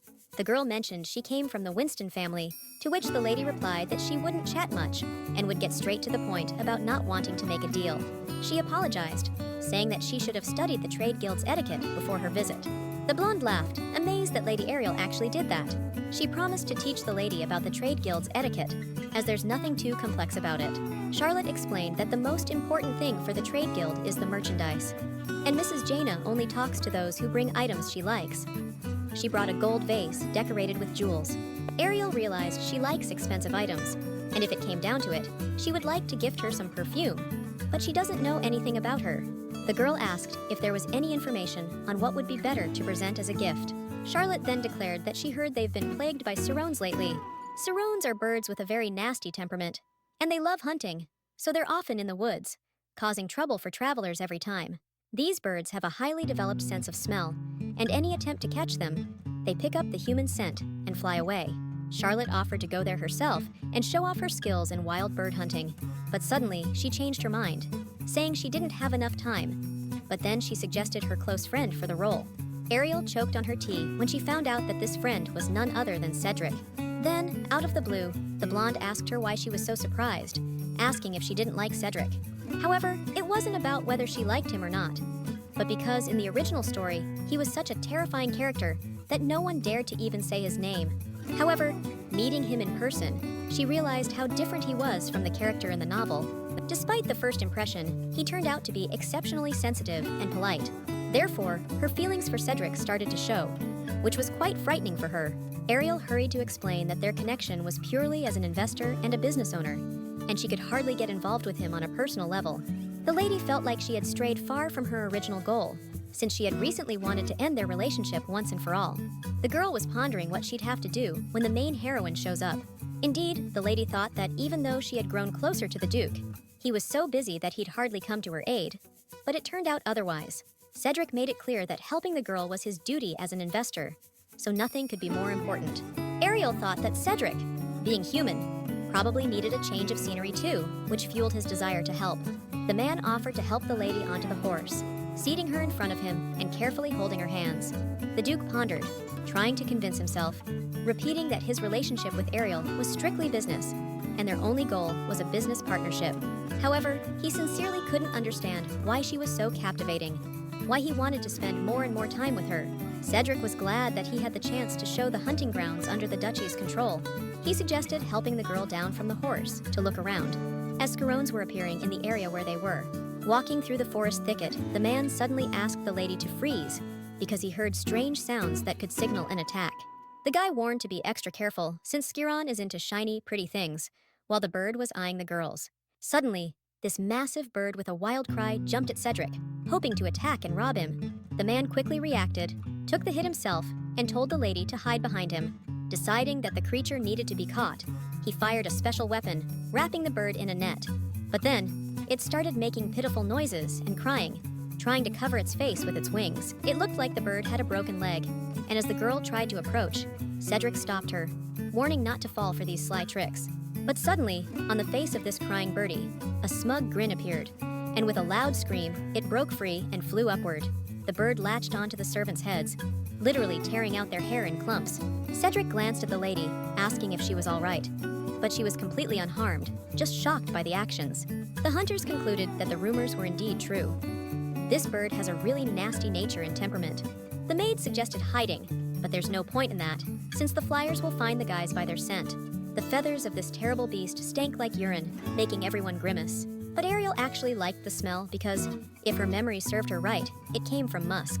If you dry it out enough and mix it with alcohol, it becomes an excellent base note, adding softness and nobility to all the components. The girl realized that with this, she could make a fantastic gift for Jane. The servants, and not only them, genuinely couldn't understand how these stinky feathers could be turned into nice perfume. But, convinced their mistress had a plan, they collected the feathers anyway. The girl herself knew that asking to collect this stench sounded weird, but the man declared that she had her reasons for needing this ingredient. Arriving at her perfumery, the lady finally finished the needed perfume. She called it Saran Musk Scent. Delighted that she finally finished, Ariel suggested the maid try it on herself, but Rina was extremely scared and even a bit disgusted that these spirits were made from those feathers, and their smell reminded her of urine. The girl decided to trust the lady, and upon opening the bottle, she was greeted with a soft and sweet scent. At the same time, this fragrance enveloped her with warmth and pleasant feelings. And captivated by this beautiful perfume, Rina mistakenly hugged the knight, thinking it was her lady. The effect of the musk turned out to be much stronger than Ariel had anticipated, so she decided that she needed to adjust the dosage to avoid similar incidents. The maid was impressed, commenting that it takes immense talent to completely transform the smell of urine. This time, the perfume turned out to be special. She declared them as spirits that would tame the Scarons. Jaina expressed her hope that this wasn't just a waste of time, to which Ariel asked her to trust her, promising she would be pleased. Ariel mixed special ingredients that closely resembled the scent of the deep forest where Scarons dwell. The perfumer applied the liquid to the woman's wrist for her to experience its essence. Jaina called it the very essence of nature, as the pungent smell evaporates, leaving behind a heavy, wild fragrance. Ariel claimed that this wild scent would really help the traders, and she wanted the lady to check it out herself. After saying that the lady was too confident, she suggested they should hit the road. Even Rina noticed something weird was going on in the forest, as they literally saw Scarons peeking out from the bushes with a predatory look. The creatures literally surrounded them, and the frightened maid asked if this was supposed to happen. Ariel explained that the forest hunter scent is the sharp aroma of the forest ruler, and thanks to this smell, the Scarons would mistake the woman for a rival. It felt like a ceremony to welcome a new friend, where Jaina declared she would try to trust these spirits. But suddenly, judging by its size, the leader of these birds soared up high. The lady reached out her hand to the Scaron, trying to see if it would be submissive, but sniffing around, the huge flying creature started to attack and scream, getting into a fighting stance and spreading its wings upwards.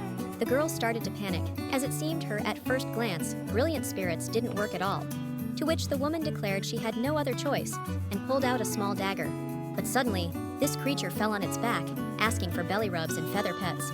Jaina started petting and scratching its belly, earning some gentle sounds in return. Everyone really started to think that the girl had made a mistake, but it turned out she really is as brilliant a perfumer as they say. And it's not just rumors, but her personal truth. Ariel was worried about side effects from the strong musk scent, but luckily, everything was fine since the musk scent also stimulates arousal. Scaron quickly accepted Jaina as his owner, not an enemy, and not even just a friend. Approaching Ariel, the woman declared that she didn't know her headache would become so submissive, and now there was no need to hunt for Scarons anymore. Jaina shared that she loves the fragrance because it's so enchanting, also mentioning that she's really looking forward to collaborating. She decided that she should send a return gift for the perfumes and sent Ariel loads of ingredients, including fresh base ones, plus many new and unique products. In one of the boxes, the girl noticed a magical enhancing elixir. This elixir was noted in Ariel's notebook, stating that it boosts the effect of the perfume. With it, the lady made several products at once. But suddenly, after trying her perfume on Rina again, the girl realized something was off. But all the bottles looked the same, and she had no idea which was which. Ariel realized it was a huge fail, because people who smelled this scent started hitting on each other, feeling a strong arousal. The perfumer didn't know what to do, as there was chaos all around. Suddenly, a duke appeared at the mansion, asking what was going on here. But in a moment, when the maid wanted to try another one, all the bottles fell and shattered right onto Cedric's trousers, enveloping him in an overly sweet scent. The girl knew that if Cedric was affected by the side effect, she simply wouldn't survive it. Ariel wanted to ask if her investor was all right, when suddenly, Rina started kissing her lady's hands, declaring that she would serve only her forever and no one else. And the knight started shouting that Lady Winston could entrust him with anything, and he would do it perfectly right now. The Duke reported that Ariel, by adding an enhancing elixir, had surprised him. So the girl claimed she wanted to try spicing up her perfume. It was pretty surprising that the perfume had no effect on the man at all. He explained that nothing works on him except for fragrances from Onyxia. The Duke mentioned he came to learn about a deal with the Trade Guild, but ended up witnessing such an amusing scene. Suddenly, he stated that real magical fragrances would be valuable for business, as their advantage is clear. The girl suggested changing the scenery to discuss these details. Everyone started advertising her perfumes as magical, capable of even healing diseases and wounds. Customers were asking how much these magical perfumes cost, eager to experience their effects, barely able to wait to try them. But suddenly, Ariel smiled, apologized, and informed them that these perfumes were not for sale. Everyone was outraged, as their ladies would literally kill them if they returned without the perfumes. And Ariel herself couldn't explain why they weren't on sale. Suddenly, 3 girls walked into the perfume shop, asking if she was Lady Winston. The perfumer asked the kids to leave, saying that magical perfumes aren't for sale. But they suddenly shouted, claiming they weren't there to buy but to place an order. They started explaining that one of them has severe insomnia, and nothing they've tried seems to work. When asked how it happened, the girls said that the boys from the academy often harass Sasha, and it's turned into a trauma that keeps her from sleeping. Poor kid suddenly fainted from lack of sleep, but the girls managed to catch her, saying they'd definitely help her. The girls, with tears in their eyes, pleaded with the great perfumer to help. After thinking for a few seconds, Ariel decided it would be hard to refuse them and agreed on one condition. The woman gave a sly smile and declared that for Sasha's sake, they must make a sacrifice. The kids started talking about how no sacrifice could scare them, as the girl with insomnia is their only friend. Actually, the girls were just supposed to try out these perfumes together since it's a new product. This perfume brings back warm memories. The lady altered the recipe found in Ariel's scent diary, using sweet and warm fragrances like cocoa and tonka. Ariel added freshness and depth to the scent with yuzu and grapefruit oils. Warm memories have an effect that Sasha really needs right now. Ariel sprayed the perfume on her wrist, reminding her of the mousse cake the girls ate yesterday. Sasha realized she was recalling memories of them eating desserts together. The girl claimed that this perfume gives a sense of security thanks to its warm, sweet, and cozy smell. After these words, the kids started falling asleep right away, feeling warmer and more comfortable inside. These perfumes can stir up memories, making you feel more at peace inside. Actually, the original perfume puts people into an eternal sleep, but Ariel tweaked the recipe a bit. But suddenly, the perfumer got scared that the side effect might actually be that eternal sleep. Waking up, Sasha mentioned that it was the first time in a long while she had slept so peacefully. The girl asked how much the perfume cost, because thanks to its effect, she wanted to buy some. But the woman just smiled softly and said that she could have it as a gift, since the young lady liked it. Suddenly, Sasha decided to become Ariel's follower and told her about it. Eventually, all the girls, following Sasha's lead, wanted to get involved. But then the woman remembered that these girls had done a lot of harm as followers of the original Ariel. But the kids pleaded for her not to reject them, saying they would do anything she commanded. Rena and the knight were on their way to buy the necessary ingredients for the perfumes, when suddenly the maid spotted a rat. After beating the poor animal, she hurried to her destination. The man in the hood, after watching others, headed towards the pale-faced guy. Mr. Kian was sitting on the porch, sipping tea and reading something. The man reported that the rumors about Ariel making magical spirits turned out to be true. He also mentioned that Winston's influence is growing rapidly. Then, the gentleman announced that although he didn't want to do it, he would have to take the lady's magical spirits. He assigned the guy another task, specifically to break into the store and steal the recipe diary. Ariel talked about how Ms. Jaina could help with a deal in the west of the country, but it's still just in the plans, yet she will try her best. Also, the girl mentioned that they are preparing a party to celebrate their opening. Cedric was extremely surprised, and the lady suggested he take part in it. Learning that Ariel would be there, the Duke agreed, mentioning he hadn't properly congratulated her on the opening. Cedric said he'd wait until the lady contacts him. The lady thanked Rena for arranging the table, since it turned out really beautiful. Suddenly, a blonde approached the girl, congratulating Ariel on the opening. The girl received flowers from everyone who came to her evening, congratulating her on the perfume shop opening. To that, Ariel stated that she was very grateful that they all came. Even the main investor came with a bouquet of pink flowers, declaring that the store was indeed beautiful. After handing Ariel the flowers, Cedric hurried to remove a petal from her pink hair. To some girls, she even gifted small perfumes, saying they would help them find true love. They said they would use them on their most important days. A guy sidled up to the Duke, saying it was a huge honor to meet him, but Cedric barely acknowledged him, didn't even glance his way.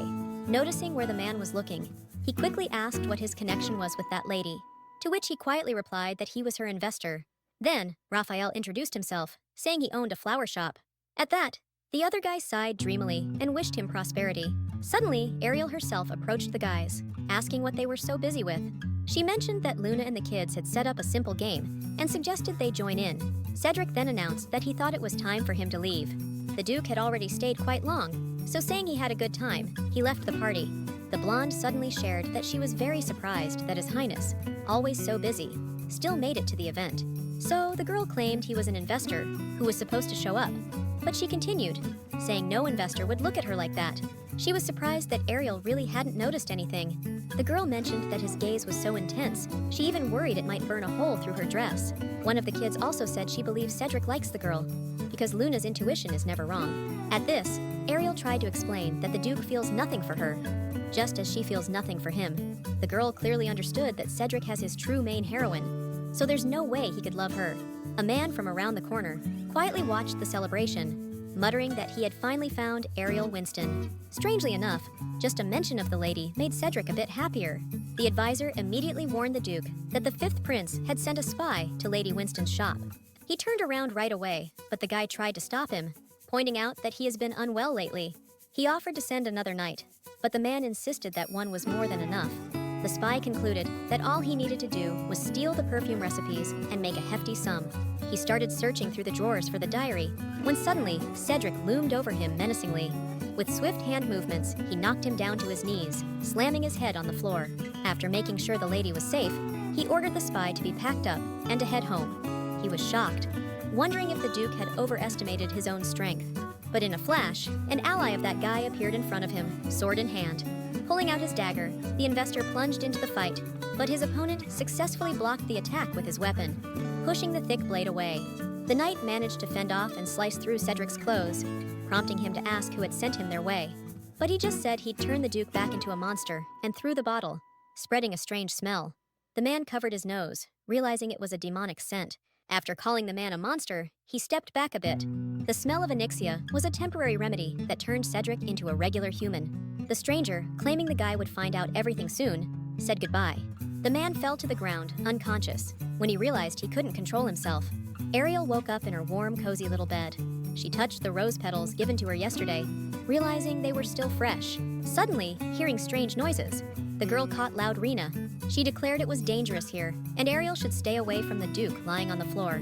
But the lady, approaching him, asked if everything was all right. She wondered what he was doing here, to which he just fell asleep on her shoulder. The man mentioned that the lady's scent really was soothing. A couple of hours later, the Duke apologized for any inconvenience caused. Suddenly, the girl asked who Cedric had fought with, since he looked quite disheveled. To dodge the question, he stated that he needed to leave. The next customer was a pale-haired girl in a pink outfit. She inquired whether Duke Evans had just left the store. Suddenly, the customer asked for a perfume that could make someone fall in love with her. Originally, Ariel tried to create such a perfume, but none of her attempts were successful. The lady asked if there was a reason the girl was so sure she could create such a perfume. To that, the stranger replied that she overheard Lady Luna and Lady Island whispering. Ariel quickly explained that those words were just nonsense, meant for children.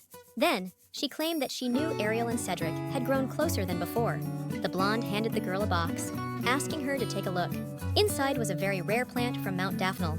Legend has it that the goddess Euphenil fell in love with a shepherd at first sight, and when he reciprocated, they planted this herb and used it for incense. Ariel wasn't familiar with the legend, but she knew perfectly well the effect of the perfume. It has such an enchanting scent that there's even a legend it captivates people.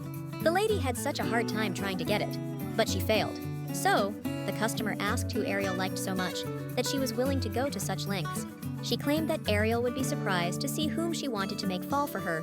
That person turned out to be the Baron's son, Kenan Arzan. The girl immediately concluded that he must be quite the looker. Ariel told her that she understood Lady Cleo. Then, the blonde shared that they had been friends for 10 years, but she wanted to confess her feelings to him since she heard the effect lasts only a week. But she didn't care if it meant getting his heart. She suddenly wondered if there was any point in love obtained through magic. Ariel agreed to the girl's terms. But also, the perfumer warned that she was seeing this plant for the first time, so there was a high chance of failure. Magnus yelled at her ally, as all her plans had failed again. They even bribed the flower shop owners. But Ariel struck a deal with the head of a major trading guild. At that, the man just snorted, saying they wouldn't have had to go to such extremes if the lady knew how to make perfume. But suddenly, with a smile, the blonde declared that Fonty had nothing to worry about because he had a great plan. He explained that the festival of St. Catherine was coming up. Kian confidently stated that at the festival, he would definitely win Ariel over. Ariel got to work, creating that very love perfume. She was quite successful, as it evoked a feeling capable of awakening and stirring the heart. Rena offered the lady some cake as she was inhaling the scent. But suddenly, after setting the perfume on the table, she smelled a pleasant fragrance. The girl asked her how she liked the scent, to which she asked where it came from. She told her it was a real masterpiece, and Ariel could get rich off it in no time. To that, Ariel explained that the ingredients were too rare and impossible to buy. Because of that, they couldn't produce a lot of this perfume. But then, the maid started saying how exceptionally beautiful the lady looked today. The long-awaited evening ball began.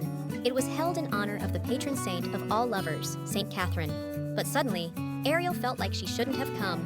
It was awkward, especially when Charlotte noticed her and waved her over. Ariel thanked the lady for the invitation, to which she replied that she's always happy to have her visit. Today, Charlotte also noticed that Ariel looked exceptionally beautiful.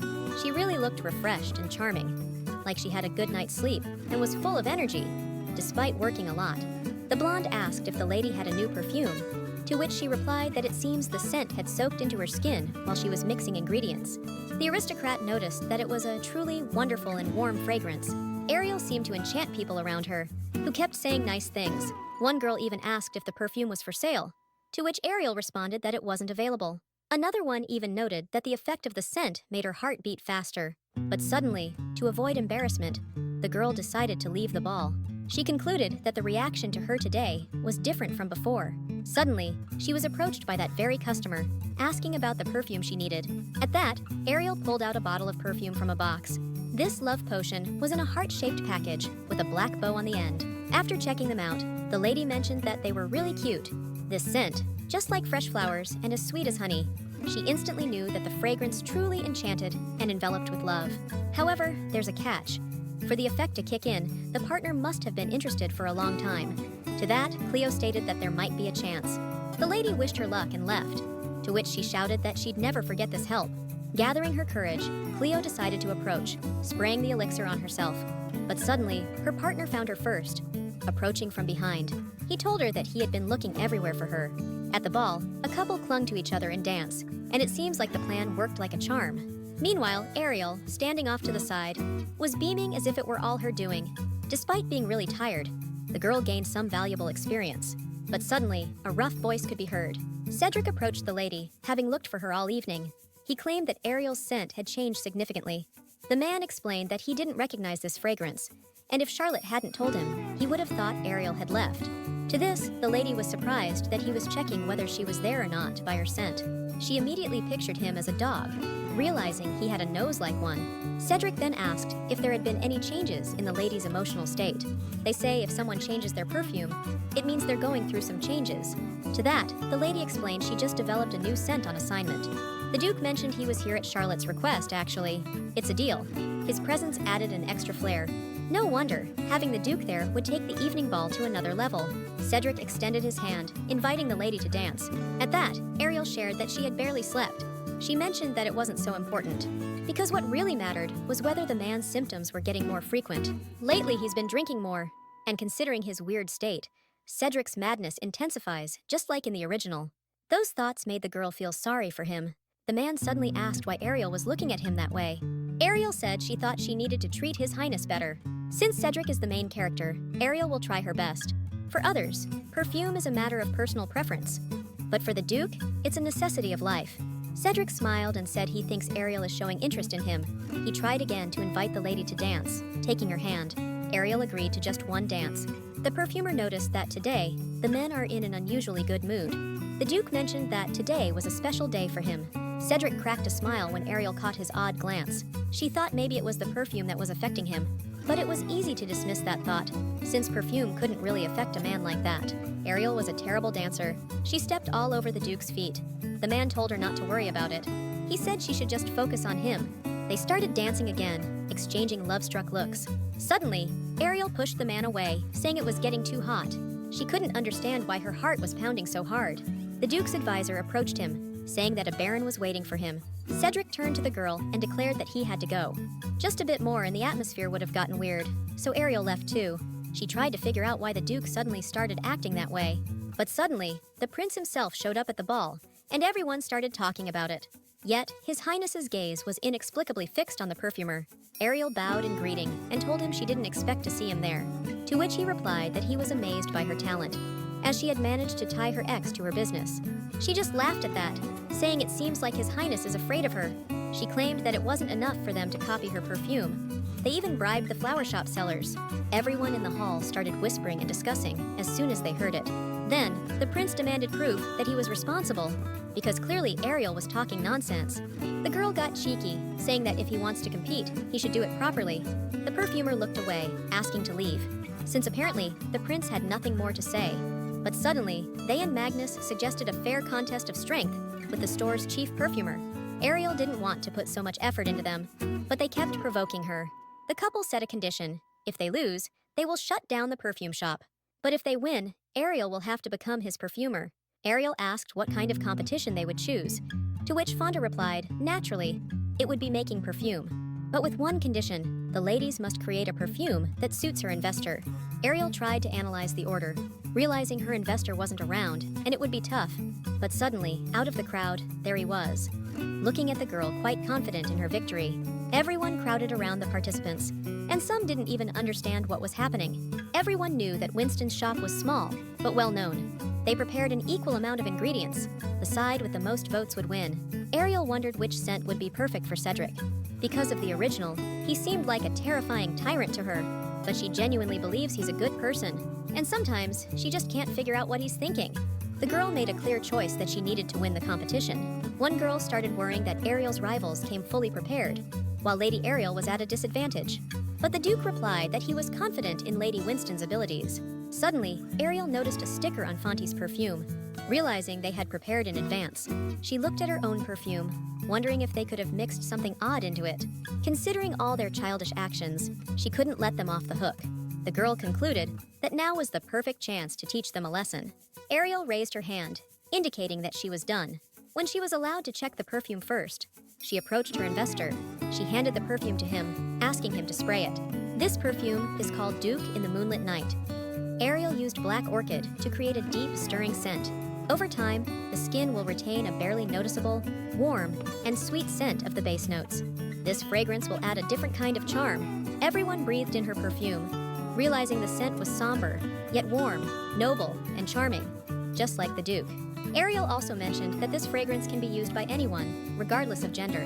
Fonta suddenly spoke up, saying that hot days are coming soon, and wondered if it might be too stuffy to use such a perfume. And especially for the approaching summer, she's prepared an invigorating grapefruit scent. It's called the Prince of the Imperial Court, because everyone can feel the natural freshness of lemon and the sweetness of grapefruit. Everyone concluded that the scent is very fresh and natural, so refreshing that it makes you feel energized. One even mentioned that it's perfect for summer, since it's citrus. At this, Fonda smiled and shouted that Ariel had just said that it was cheap and cliché. Also, she started promoting her store, saying that these perfumes could be bought at a low price. The Duke of the Moonlit Night is more elegant and thrilling, but for everyday wear, the grapefruit scent is more suitable. People began comparing the scents, trying to pick the best one. In that case, the guy suggested splitting into two groups to see how many votes each perfume would get. He approached the crowd and asked them to do just that, to move to either Ariel's side or Fonte's. But suddenly, the blonde guy started sneezing, interrupting his own monologue. He mentioned that he forgot to say he was allergic to grapefruit. Fonte started yelling, as her investor had only just told her about this, and the guy realized he was about to throw up. Fonte's investor headed to the bathroom, feeling sick from the allergy. People began discussing how the lady didn't even know about the guy's allergy. Some even reconsidered their opinion about her perfumes, and Fonte promised herself she'd never trust her investor again. The girl turned to the lady and yelled that she'd get her revenge, and they'd see who the best perfumer here is. At that time, Ariel didn't even think she'd win the competition in such a silly way. But her thoughts were interrupted by potential customers asking when the perfume would go on sale. Ariel announced that the earliest they could buy the perfume would be next week, and she'd personally hand out samples to everyone present today. Cedric, approaching the perfumer, thanked her for creating a fragrance, especially for him. Suddenly, the Duke pondered how Lady Winston really saw him, as a person. The investor congratulated the lady on her victory and gave her a sweet smile, trying to support Ariel. A week later, the girl continued to sell her products, learning and evolving. Rena mentioned that after the girl attended the ball, they noticed a significant increase in male customers, to which Ariel replied that in the future, it'd be better to create more neutral scents. And also, the design of the perfume bottle is important too. The guys saw that their rivals really did keep their promise and closed their shop. The maid handed her a newspaper, which reported that at the evening ball for St. Catherine's Day, an impromptu perfume contest took place, where she created a scent for Duke Cedric, who was also her ex. Also, it mentioned that the contest revealed the truth about the fifth prince's allergy to grapefruit. Ariel mentioned that their presence annoyed her, but for some reason, she also felt a sense of sadness along with relief. Suddenly, by reading the newspaper, Ariel distracted the crowd, who then recognized her for creating magical perfumes. They started shouting that Mrs. Winston must visit their shop at today's festival. The girls were bombarded with papers and newspapers containing invitations, and she didn't even realize what had just happened. Today, the streets are packed with people, as it's the big day. Rena reported that today is the early summer festival. Ariel pondered, trying to remember how this festival was celebrated in the original story. Originally, to celebrate the start of summer, there was a huge festival on the streets. At the same time, it became the day when the main character first started his tyranny. But Ariel calmed herself by thinking that the event was still 3 years away. Rena asked with interest if Ariel was into such things, to which the perfumer realized that Rena was at that age where festivals are intriguing, prompting her to ask the maid to go. Ariel announced that there probably wouldn't be many visitors today, so she would handle it herself. However, the maid started persuading Ariel to join them, mentioning there was a famous tarot cafe they could visit. Rena literally started crying, realizing she would have to spend time without her lady. The festival was very beautiful, filled with lots of children and parents trying to make them happy. The maid decided to act like a child too, and asked to buy her a balloon. They went to that very cafe, where the famous fortune teller Rena liked was sitting. But suddenly, they were bluntly told that they were already closed. At this, Ariel tried to say that she could pay extra. Instantly, the fortune teller realized that it was Lady Winston standing before her, expressing how much she liked the perfume she bought before. And as a special exception, she would serve them for free. Rena went first, asking to know her luck in love, to which the girl laid out the cards. She revealed that her love was much closer than she thought. She showed the lover's card, as well as the card of a traveler embarking on adventures. Ariel quickly concluded that the maid was behaving as was appropriate for her age. The girl turned to the lady, offering to read her fortune. The young girl began convincing the lady that her predictions were very accurate, as everything even matched what happened in her childhood. The perfumer was overwhelmed when the fortune teller mentioned she would take no money, and that it was her sincere wish. But then she pulled the death card, and the fortune teller asked her to draw another. All 3 cards spelled hell and agonizing death. Ariel gave a nervous smile, realizing that all the cards signify death. Although they haven't met yet, death was already destined to be her fate. The girl said it wasn't very reassuring, but it's not certain that he's already dead. Even if her love is alive, he's barely clinging to life. The lady asked to predict Ariel's luck for today. Today, in a crowded place, she should head where there's more red. And there, she might meet a noble person. And maybe that's her foretold destiny. This person has a powerful presence, and they'll bump into each other by chance. The knight also tried to reassure the lady, saying that medicine is advancing rapidly, and her future lover will be back on his feet in no time. And Rena outright declared that Winston already has enough on his plate, and doesn't need to meet such a person and complicate his life. At the festival, the guys ran into Raphael. He approached Lady Ariel and greeted her, but suddenly, she noticed that he was dressed in red, in a crowded place. She asked if he was ill with anything. The girl concluded that he was too young and healthy for her lover. The guy suddenly said that she looked stunning at the last ball, and he really liked her perfume. The girl said that Raphael was exaggerating, to which the young man asked if the lady plans to stay longer. Could he take care of her safety? Ariel mentioned she already had a bodyguard, but the girl offered to keep her company, not as a guard. Raphael claimed he'd give them a great tour since he knew every nook and cranny of this street. The guys wanted to play, specifically to hit balloons with darts to win a prize. Ariel was really good at this game because she was super accurate. When it was the knight's turn, Ariel told him he wouldn't beat her record. He grabbed a dart for each finger and took a combat stance. He instantly won, popping every single balloon. The knight said he just practiced a lot and was never formally trained. Ariel started praising Erna, which made Raphael get mad and jealous. Raphael tried to grab her attention by saying there were tasty chicken skewers with cheese around the corner, and suggested they check it out. Rena loved chicken skewers too, so Ariel thought this was a lucky break. But suddenly, she realized Rena wasn't beside her. Meanwhile, the girl was in the forest trying to retrieve her ball that got tangled in a tree. Suddenly, someone handed her a string, which totally freaked her out. Standing before her was a man in a hood, with red bags under his eyes and a dead stare. Meanwhile, the guys decided to split up and look for her, as she couldn't have gone far. Ariel thanked everyone and asked to meet back at this spot in an hour. The girl started shouting for Rina and searching for her all over the festival. But then, her gaze landed on a blonde guy eating noodles. She was about to ask why he was dressed so weirdly when he covered her mouth with his hand. He led her to a corner, holding her firmly. But Ariel wasn't one to give up easily, so she bit the prince on the hand. He yelled out that His Highness was supposed to be in the castle. Then he explained that because of her, his mother had forbidden him from leaving the palace, and he was here secretly. Anyway, he asked her to pretend like she hadn't seen him at all. The girl said it was a waste of time, and that she had to leave. But he wouldn't let her go. She turned to him and asked what else he wanted. But the prince asked if she had come to the festival alone. The man said he wasn't used to the village of commoners, and needed a guide. To which Ariel responded that he had plenty of money and could hire anyone he wanted. The prince grabbed the lady's hand, saying that's not the point. The guy mentioned he had no one to have fun with. Fonta declared she didn't need such an investor and tore up the contract. The newspapers are all mocking him, and he's totally alone. Ariel said she was looking for someone, and if he could help, they could have some fun together. The girl fully described Rina, to which he asked if she was talking about the servant. The prince announced it's worth mentioning his remarkable memory, and he saw her heading towards the forest not long ago. The lady found a bracelet on the ground that belonged to Rina. She started to think something serious might have happened, and the man stated there's a magic tower nearby, and no one would dare cause trouble recklessly. But suddenly, Ariel smelled a familiar scent. It was the perfume Rina usually wore. The girl started running off, trying to find her maid. But then she tripped. The prince caught her, grabbing her right by the waist. Ariel looked at him, all embarrassed. The guy suddenly dropped her, saying she was too heavy. Ariel got really mad at him. She told him it was about time he left, and that she thought she could handle the search on her own. Still, he followed her, saying he wanted to help.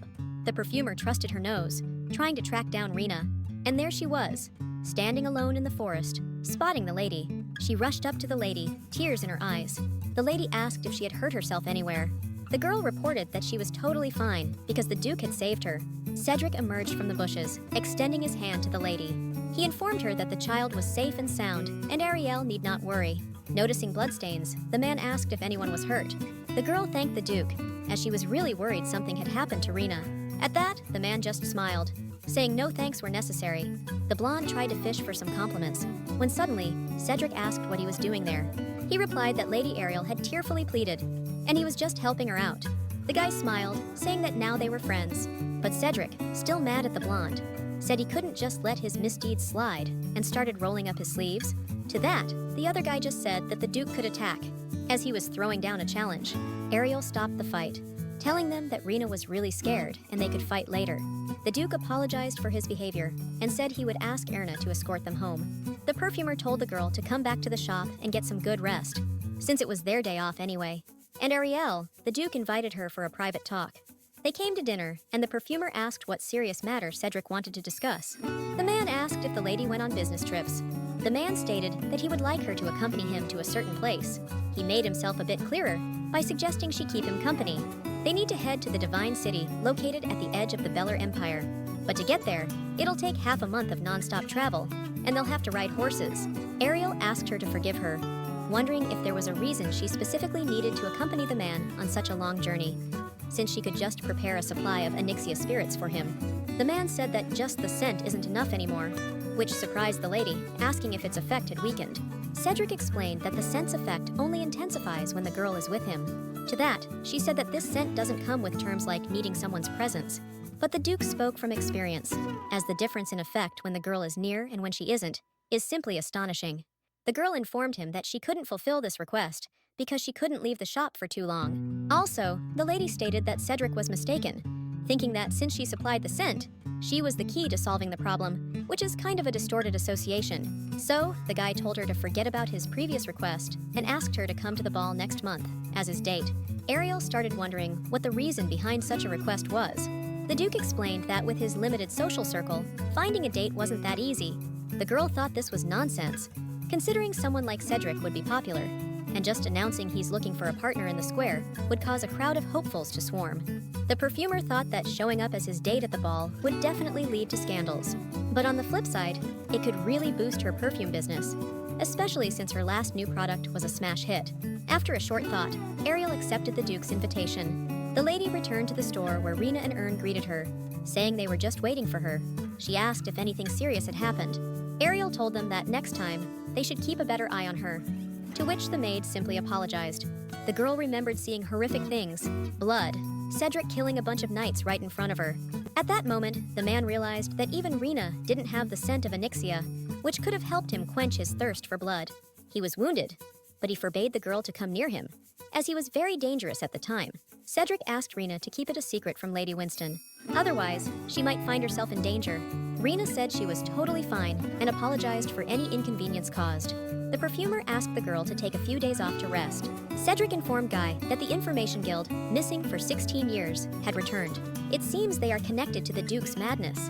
The man ordered Cedric to continue the investigation. Guy mentioned he's the top informant, so Cedric can trust him with everything. The man knew that if he was lucky, he could end this madness once and for all. Ariel concluded that since it's summer, it would be a good idea to develop a new product that embodies this season. It was crucial that the product captured the essence of the season. Rena immediately suggested a connection with the sea. Come to think of it, Ariel hadn't seen any sea-scented entries in the original diary, and apparently, it's hard to find in this world.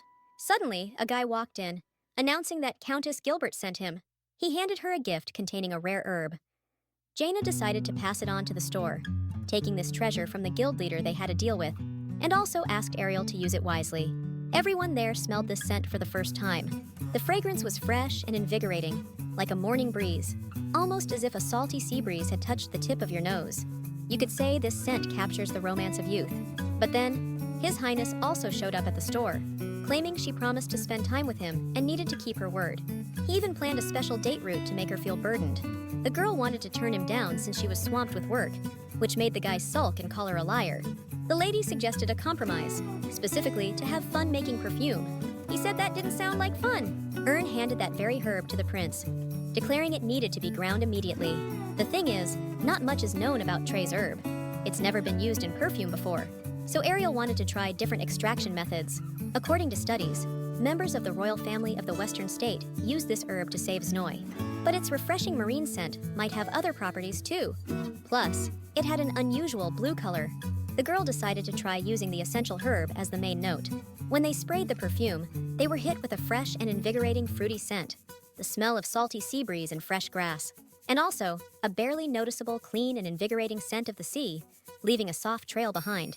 The lady realized that the mysterious secret of Trey Herb's scent is its ability to invigorate. The perfume will sell really well if launched in the summer, and no one but Ariel can pull it off. Now, all that's left is to think about the bottle and the name of the perfume. Meanwhile, Fontu was seething with anger. The girl swore she'd get out of this dump and become more popular and successful than anyone. But suddenly, she was enveloped in a blue-violet smoke. Fanta suddenly collapsed, passing out. A girl walked into the room, smiling slyly. Ariel served up some tasty treats for the girls. She announced that she'd created a new fragrance and offered them to test it. Suddenly, a blonde appeared, saying she accidentally overheard their conversation. The girl asked to be told when it would be available for sale, as she wanted to be the first to buy it. But the lady said she was still unsure about the date, yet she'd definitely help her try the product on her next visit. The blonde shared that she always enjoys using her perfume, and everyone at the salon uses only hers too. The kids noticed that Mrs. Ariel is becoming more popular. Lately, there's been more talk about her, and there are many more visitors like that lady. The store's slowly getting busier. At this rate, we'll need to move to a bigger place. The girl figured the store next door is just sitting empty, getting some renovation work done. A man approached Ariel and handed her an envelope, saying that Evans asked him to deliver this decree. Inside the envelope was an invitation to the Imperial Ball. Ariel immediately remembered Cedric asking her to be his date for the Imperial Ball happening next month. The kids were in awe, saying it's the biggest celebration of the year. Only a select group of aristocrats with invitations can attend. Surprisingly, even the original didn't mention this, and it seems like a much bigger deal than she expected. The girls asked her to go and tell them all about how fun it was, because they were really curious. Out of nowhere, a bunch of guys showed up who would be honored if Ariel went to the ball with them. The girl sighed, and apologizing, declared that she already had a partner. Ariel excitedly announced that her companion was none other than Duke Evans. They still said that if Cedric decides not to show up, the lady can always get in touch with them. The perfumer concluded that business had definitely picked up, but as they say, dreams gotta be big. The day of the Imperial Ball arrived, and Ariel was prepped by 6 hands. All the servants were praising Ariel, saying she gets more beautiful by the day, but she was sure Count Winston had threatened them to treat her well. Her father was both shocked and furious that his daughter was invited to the Imperial Ball. He declared that, to impress the Imperial family, she had to be flawless from head to toe. The maids started picking out a dress for her, but most of the outfits were outdated. The girl began choosing her jewelry, picking a necklace with a stone that reminded her of Cedric's eyes. Suddenly, there was a knock at the door, informing her that Duke Evans was already waiting for her. The Duke offered the lady to join him in his carriage. Suddenly, Ariel realized she could easily fall for the investor, especially given his looks fit for a leading man. The pale-faced woman started asking how Evans was feeling, since she could well be considered Cedric's doctor. Ariel could boldly be called his doctor, as she calmed his madness in ways no other doctor or priest in the Empire could. He asked who she was, if not a doctor, to which he got the reply that she was a perfumer. The man took the lady by the arm and led her to the ballroom. Everyone immediately started talking about the couple, saying they didn't believe their relationship was strictly business. Suddenly, Cedric asked if the lady had changed her perfume. The thing is, that scent was incredibly enchanting. It captured the shimmer of rolling waves and the tranquility of the sea. The Duke was surprised by how beautifully Ariel could express those emotions through a scent. The man began to tell the lady about a magical island where the sandy shores turn pink. Guessing that she might like it, the Duke suggested they visit there in the summer. Finally, an older woman with a fan in her hand appeared at the ball. This woman was the empress of their country. Suddenly, the girl thought that the empress, having the greatest power in the country, was the perfect opportunity to promote her perfume. The woman thanked Evans for accepting her invitation, as she was happy to see him after a long time. The empress looked at Ariel and asked if she was his companion. The Duke introduced her, and the woman remarked that it was the first time Cedric had brought a companion, clearly stating that entry without a partner was forbidden. The woman suddenly noticed that Lady Winston was emanating a very pleasant scent. She concluded that it smelled like a herb, a gift from the neighboring kingdom. Ariel confirmed the woman's words, saying the new perfume was based on Trey herb. The scent wasn't on sale yet, but the girl had a bottle. The Empress tried it and said it was amazing. But suddenly the air, though suffocating, filled with a sense of invigoration. Compared to Trey herb, this was deeper and more sophisticated. The perfume will definitely become popular, especially since the Empress herself praised it. But suddenly, Her Majesty was interrupted with news that Minister Rowell was seeking an urgent meeting. She asked Evans to briefly accompany Her Highness. The aristocrats immediately swarmed the perfumer, asking to use that very scent. Ariel immediately realized that her business had taken off well today. The girl just wanted to lie down and rest when the fifth prince showed up. Kian mentioned that his mom really liked that fragrance. Ariel smiled, saying that the man helped her a bit, and he replied that even her smile was beautiful. And right at that moment, the Duke appeared before them. He sternly declared that if the prince hadn't found a partner, he shouldn't set his sights on his companion. To that, the blonde guy said they were just chatting a bit. The prince quickly reminded Cedric that he and Winston were merely business partners. Feeling humiliated, the man took Ariel by the hand and led her aside. She asked the Duke to let go of her hand because he was squeezing it too hard. Evans asked why the lady kept talking to that scoundrel. Ariel mentioned that connecting with him could boost the business, especially if he's from the imperial family. The Duke started to probe whether she was interested in the guy just for business, or if she actually liked him. Cedric frowned, claiming he had superior blood ties. She knew they were enemies, but didn't realize it was to this extent. The Duke declared that when trouble arises, it's best to get some fresh air. The man took the lady to the greenhouse of the imperial palace. Suddenly, Ariel realized that Cedric is the blonde guy's uncle. Out of the blue, the lady spotted a rare herb, smelling like mint and mustard at the same time. She sighed, regretting she didn't bring her needed diary. Cedric concluded that Ariel really enjoyed being here. The Duke asked the lady to stay a bit longer, as he wanted to spend some time together. She agreed, commenting on the beautiful view. The lady mentioned she'd like to come here again, to which Evans replied, "Anytime you wish." The Duke had urgent business and couldn't accompany Ariel, so he had to leave. Meanwhile, the prince concluded that Ariel must be the Duke's weak spot, given how upset he got at the ball. Suddenly, he wondered why his mood had soured so quickly.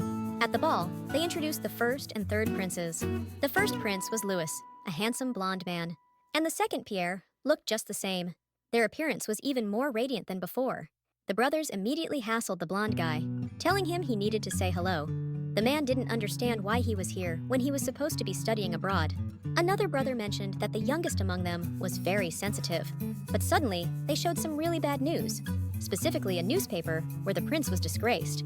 The man asked his brothers to get lost as soon as possible. Suddenly, the mother of the lovely family appeared, and everyone started asking how she was. The Empress asked how their trip went. The gentleman claimed that during that time, he had crossed the eastern continent and mastered various martial arts. But the mother said it was good that Kian hadn't messed up too badly. The youngest was told he could skip the family dinner, if he didn't want to embarrass himself again. Ariel approached His Highness, asking why he was alone. But suddenly, the lady saw that the man was crying. The lady declared it was very cruel, especially since she was sure there were plenty more cakes. Kian said he didn't understand why people didn't like him and looked down on him when he was trying. But everything went wrong. Ariel told him that the prince himself had voiced the reason for his problem. The girl said it was all because he was doing everything to look good in the eyes of others. The perfumer said that if he wants things to get better, he needs to act for himself and do what he likes. The prince suddenly realized that even after everything he had done, she still hadn't come to hate him. Then, Kian declared that he likes Lady Winston, but their friends had no clue they were being photographed from around the corner. Soon, these photos started popping up in newspapers, and Cedric saw them. Early in the morning, Rena handed the newspaper with those very photos to her mistress. A month later, next to Ariel's shop, there stood a new elephant named Magnus. The man was inviting people, saying that in honor of the opening day, all goods were at a quarter of the price. Everyone realized that it was way cheaper than Ariel's perfume, and it seemed like Magnus was fully determined. Winston still had no customers, to which Ariel suggested Rena take a break. To that, she claimed that it was just for now, and in a couple of minutes, they would be swarming in. Even if people did stop by, they heard about the quarter price and immediately went the other way. To another salon, that is. It was odd that Kian stopped sponsoring, and she definitely closed the shop, making it impossible to reopen. Most likely, Fonty got a new, more successful investor. Ariel asked Ern to do her a favor. The lady compared the scents again and realized that Fanta's perfumes were a complete rip-off of hers. The girl figured that if they kept selling similar perfumes at such outrageous prices, they might even go bankrupt. Suddenly, Magnus herself walked into the store, mentioning how small their space was. Ariel declared that Fanta couldn't profit off plagiarism forever. She also added that she didn't know about the investor the girl had this time, but she would be embarrassed again. To that, the lady stated that this time she would definitely wipe Ariel off the map. Looking at the papers, Red stated that they no longer needed to worry about managing capital. The man asked what they should do about Evans, since he seemed to have already started an investigation. The boss said that instead of acting rashly, they should strike at the weak spots. The main character agreed, saying she was just waiting for his command. Ariel headed to the trade guild. The girl thought that maybe Mrs. Jaina could help her out.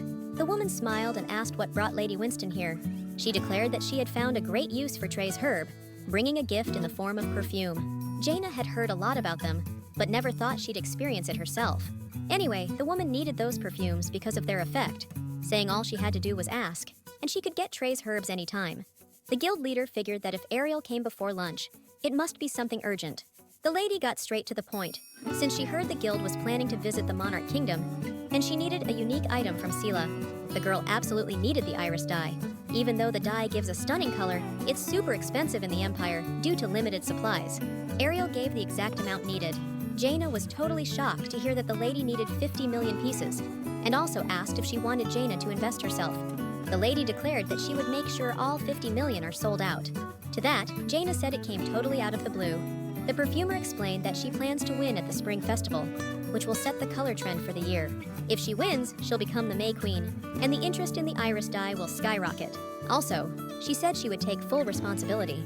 The woman announced that Ariel thinks very deeply for her age. Even the butler said that it wouldn't lead to bigger losses, because if the guest's plan falls through, they can always sell off the leftovers across the continent. But there's just one problem. To get that iris, you need to cross a bridge. Otherwise, you'll have to circle around the Monarch Kingdom. It's heavily guarded, so you need to apply for a pass in advance. The butler mentioned that usually, you could pay extra and they'd grant permission, even if you missed the deadline. But after the city's owner changed, things got a lot tougher. Turns out Cedric Evans was the new boss, and it's not that he didn't take bribes. It's just really hard to get in touch with him. Ariel said she'd handle this matter herself. If you think about it, since that moment, there wasn't even a chance to meet him personally. She just kept delivering the spirits of Onyxia, and that was it.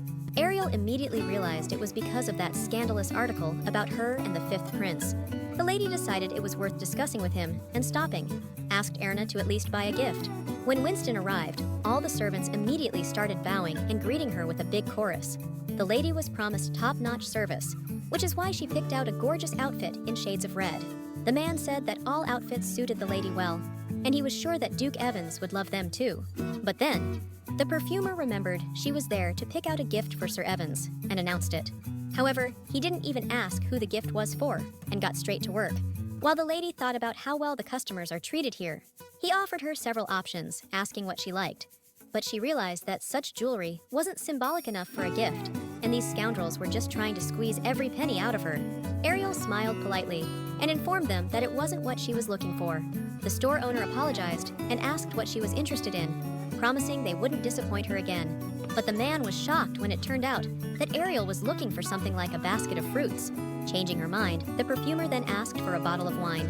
They brought her a book with various wines, but she chose the cheapest one. Ariel noticed a single item standing apart from everything else, and as she got closer, she saw a necklace so expensive that it was displayed separately. She immediately realized that wearing it to the Spring Festival would create an amazing harmony. But her excitement was quickly dashed when they told her that the item wasn't for sale. It was just for display. When she asked when the exhibition would end, they said there were no definite dates, and they could put her on a pre-order list. She wondered if the exhibition would end before the Spring Festival, because it was so beautiful. Ariel definitely wanted to get her hands on it.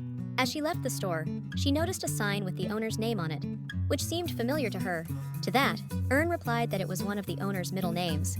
It turned out the full name was Cedric Evans. But if Ariel had only known, she wouldn't have bought the Duke's gift here for anything. The girl even understood why Cedric's name kept coming up.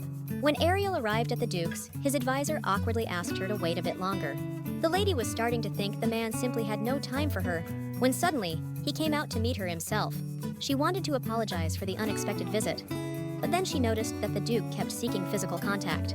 He had a pillow mark on his cheek, and she realized she had disturbed his afternoon nap. The man asked what brought her here, noting she never sought a meeting first, to which she replied that she needed help. She mentioned she heard that His Highness manages a fortress city. To make her case stronger, she pronounced Cedric's full name and asked to let the trade guild cross the bridge. The Duke was puzzled, thinking Ariel wanted to export perfume to Selu, but the lady explained that she urgently needed to procure something this month, and the traders said they'd come back empty-handed without a bridge pass, and if he could grant the permission, it would greatly assist her cause, and also help fix the current economic slump. Ariel was super stubborn and decided to tackle the loss issue on her own. The guy claimed he was confident about the greatness of the plan, and he would arrange for the trade guild to be listed among the merchants allowed entry this month.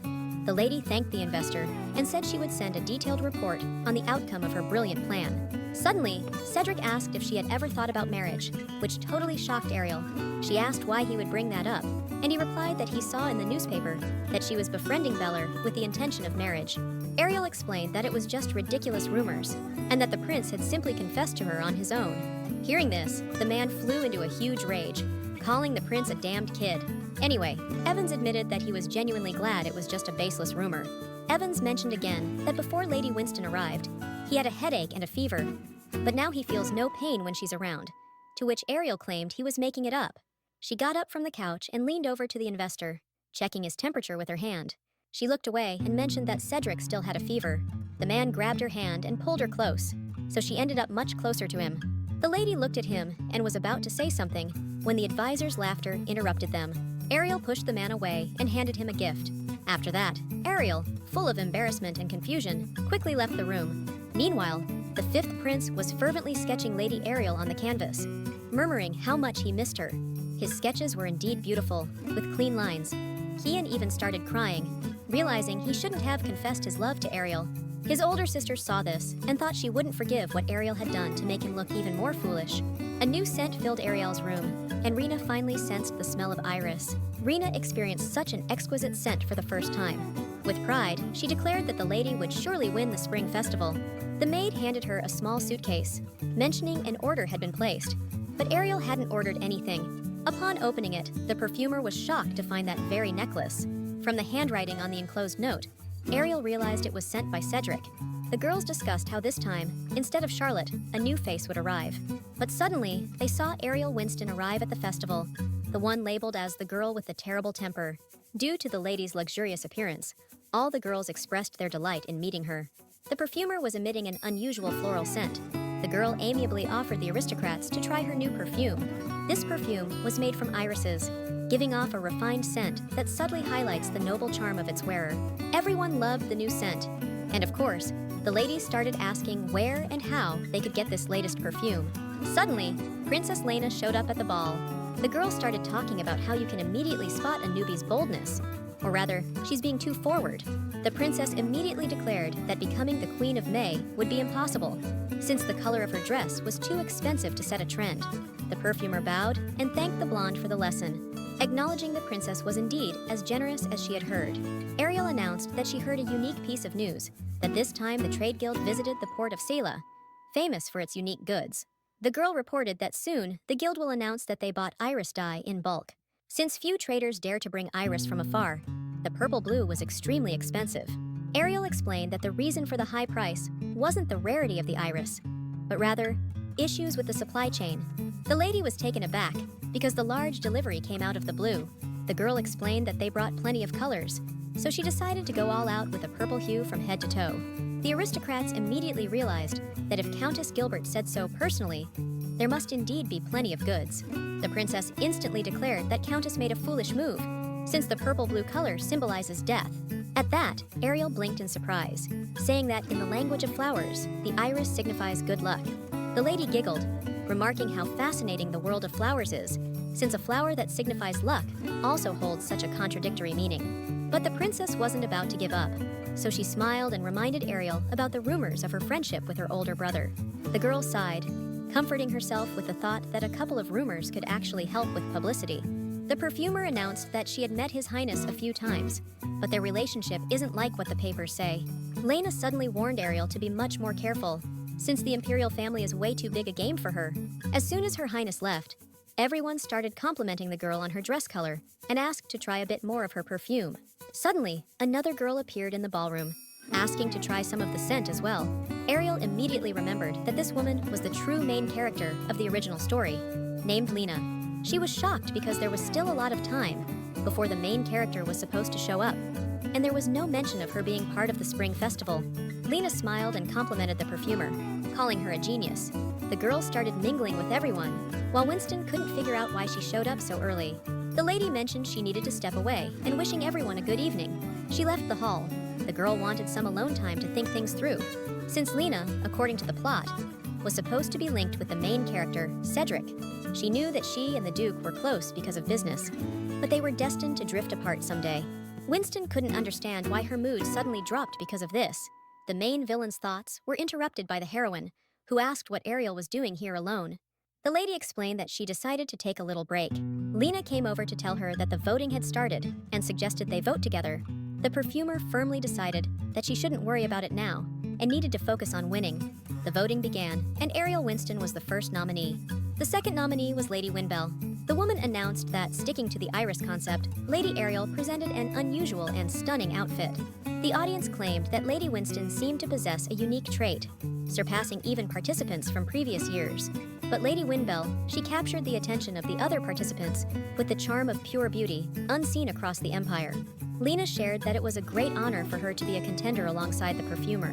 An aristocrat approached the girl and mentioned that Lady Winston must be upset since no men were allowed, preventing her from bringing the Duke as her partner. Ariel gave a forced smile and said that if the Duke were here, he'd have rigged the votes to secure her victory.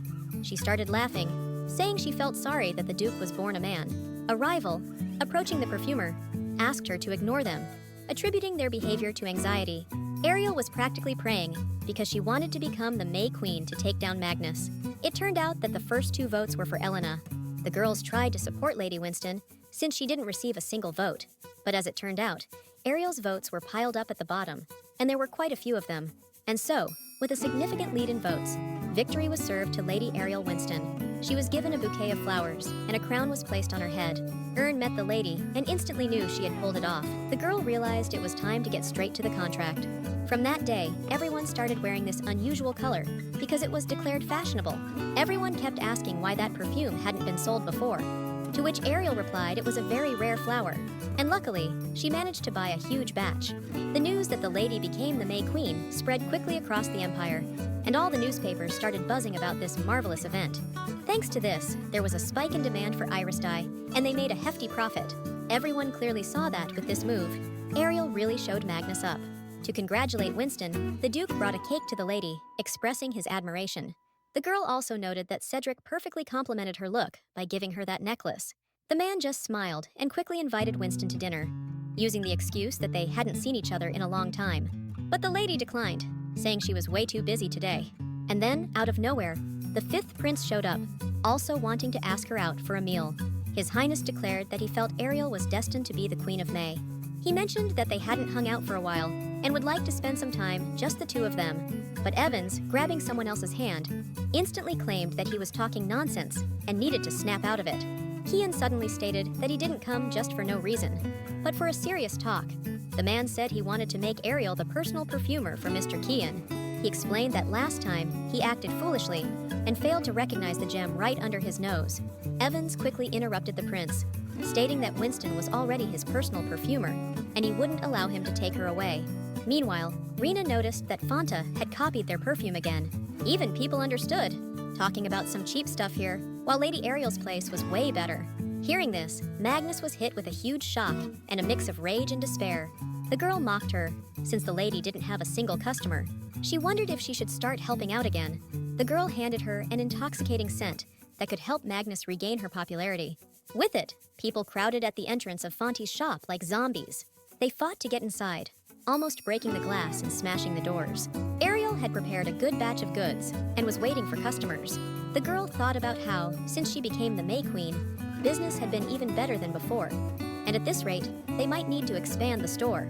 She even thought it would be a good idea to open a second store and start exporting abroad. Stepping outside, Rena, Ern, and Ariel saw people acting weird, like they were hypnotized, heading to Magnus's store. They decided to hang back and figure out what was going on.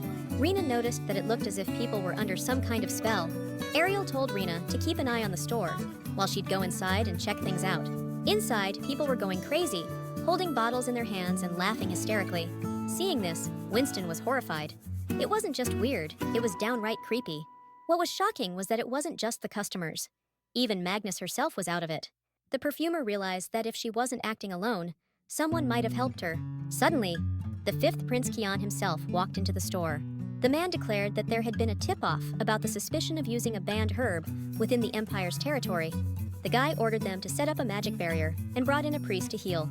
He approached one of the ladies, reached out with the power of light, and snapped her out of it, while Ariel asked what was going on. To that, the prince revealed that the imperial family holds divine power, and he's no exception. The man quickly realized that wasn't enough, since the effect of the intoxicating scent was too strong.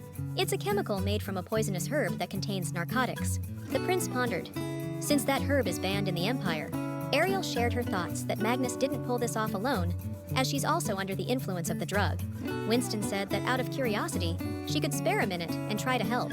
Lady Ariel concocted an elixir for various addictions, just as the prince had asked her to. The girl asked if the man had any suspicions about who could have pulled this off. Kian said he had a hunch who it was, since something similar happened 16 years ago. That day, the money laundering and smuggling operations were successfully completed. The girl declared that Magnus had played her part, and she and Beller could handle it from here. The man ordered the girl to try and approach Lady Winston carefully. He also made it clear that only with her could they revive this place. Entering the bizarre Fanti store again, the girl started spraying the elixir. It noticeably helped, and people were coming too, completely confused. Ariel, approaching Magnus, began to spray her perfume on her too, bringing her around. She started to ask if the lady remembered anything at all. Fanta shared that before leaving Beller, she had popped into her store one last time. But then, suddenly, this weird smoke appeared, and she collapsed to the ground. Ariel suggested the girl take a rest, saying it was great they managed to bring her back to normal. The prince said that, as an old friend, he would put in a good word for Fantu with the imperial family, since she could be blamed for everything. The lady thanked the guys and sincerely apologized for everything she had done. She also told them that in the future, she would help with anything she could.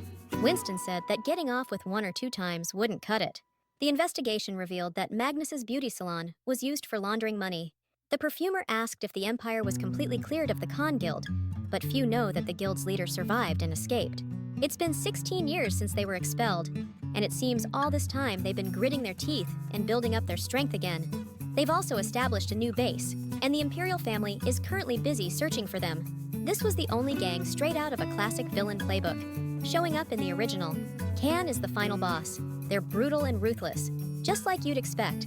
Involved in the kidnapping of Duke Evans' heir 16 years ago. Cedric was just a disposable tool in an experiment to crossbreed a monster and a demonic entity. And as a side effect, Cedric went insane. Originally, Khan were supposed to appear on the scene only 2 years later. But, given many circumstances, The plot deviates from the original. Ariel concluded that Cedric was in danger, based on the fact that Khan weren't supposed to show up this soon. The girl stood up and said it was time for her to go. She explained she needed to urgently stop by somewhere, to which the man took her hand and said it was dangerous and he would accompany her. To that, Winston stated she wasn't the one he needed to protect, and she wasn't a little girl, capable of going alone. The prince said the lady was definitely heading to see the Duke, and she didn't get why that was any of his business. The guy declared that now he was absolutely sure Mr. Evans was the lady's type. To that, the girl replied that it wasn't true at all. The man smiled and accused the lady of lying, pointing out her reddened ears. After that, Ariel roughly brushed off a hand and said she really had to leave. The girl headed to the Duke, asking Rick if he was inside. The man wondered what brought Lady Winston over at this hour, but Ariel was distracted, trying to visually assess how Cedric was feeling. The perfumer glanced at the investor and asked for a private talk. Ariel stated that although it was late, this conversation was very important. She asked if the Duke had heard the news about the return of the Information Guild. To that, the man sternly asked where she got such information. But the girl quickly figured that if he found out Kian told her, he'd be furious. Ariel said that the organization had a bad reputation. The girl understood that among all Cedric had endured, the crimes of the Khan Guild were the cruelest. The incident resulted in not only madness, but also pain and fear from being kidnapped in childhood. Originally, when the Khans returned, Cedric went mad, consumed by rage. Evans asked what made the lady so pensive. She said everything was fine, but she was thinking that maybe things are okay now. But Cedric's madness might get worse over time. She realized that he needed her, the one who could heal his madness. The girl who was supposed to be with Evans turned out to be Lena. The lady realized that the presence of the main heroine was essential for Cedric himself. The man asked if the lady had something to say to him. Ariel declared that she was acting as his family doctor, and he needed to report any minor details concerning his health to the family doctor. Winston asked if he had been experiencing an increased pulse rate lately.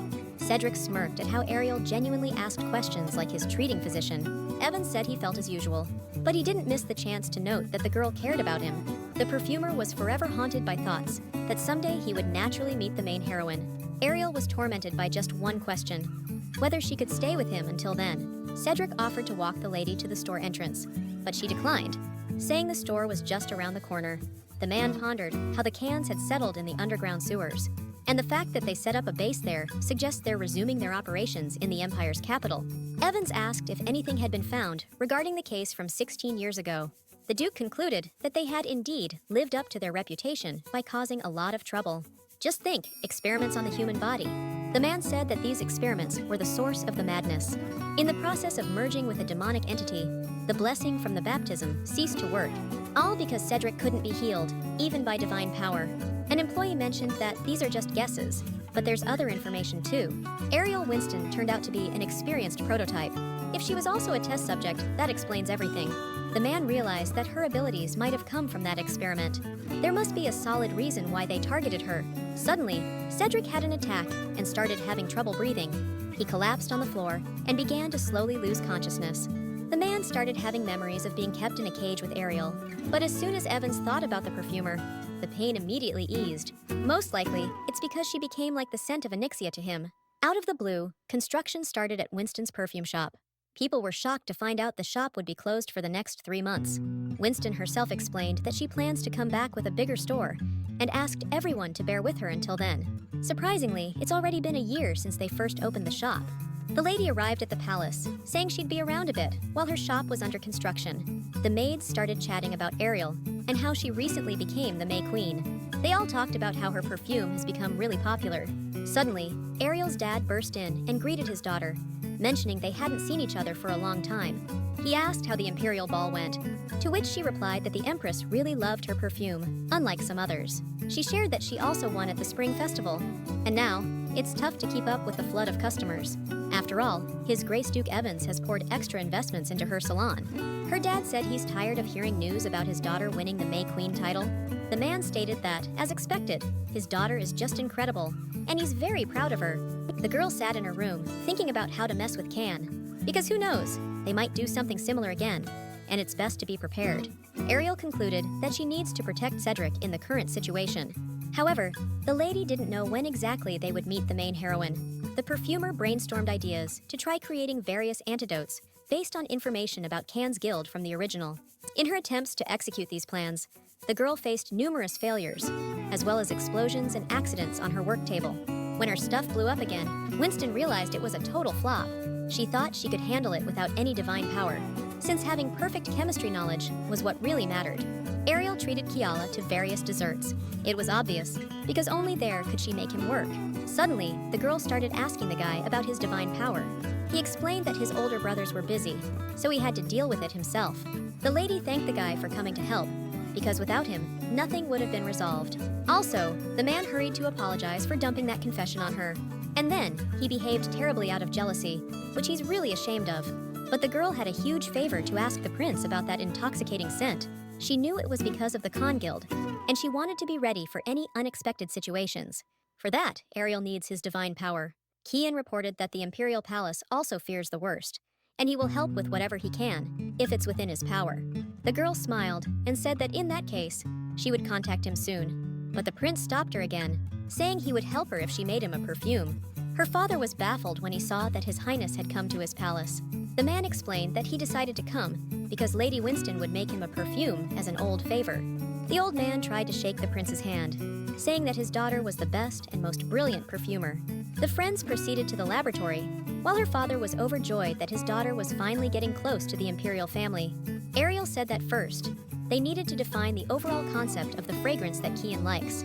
But the fifth prince was thinking about how to get closer to the lady, since he was now in the place where she spends most of her time, which means she considers him a close person. Winston asked if the man had any favorite scents, but he, coming very close again, declared that he liked the scent of Lady Ariel the most.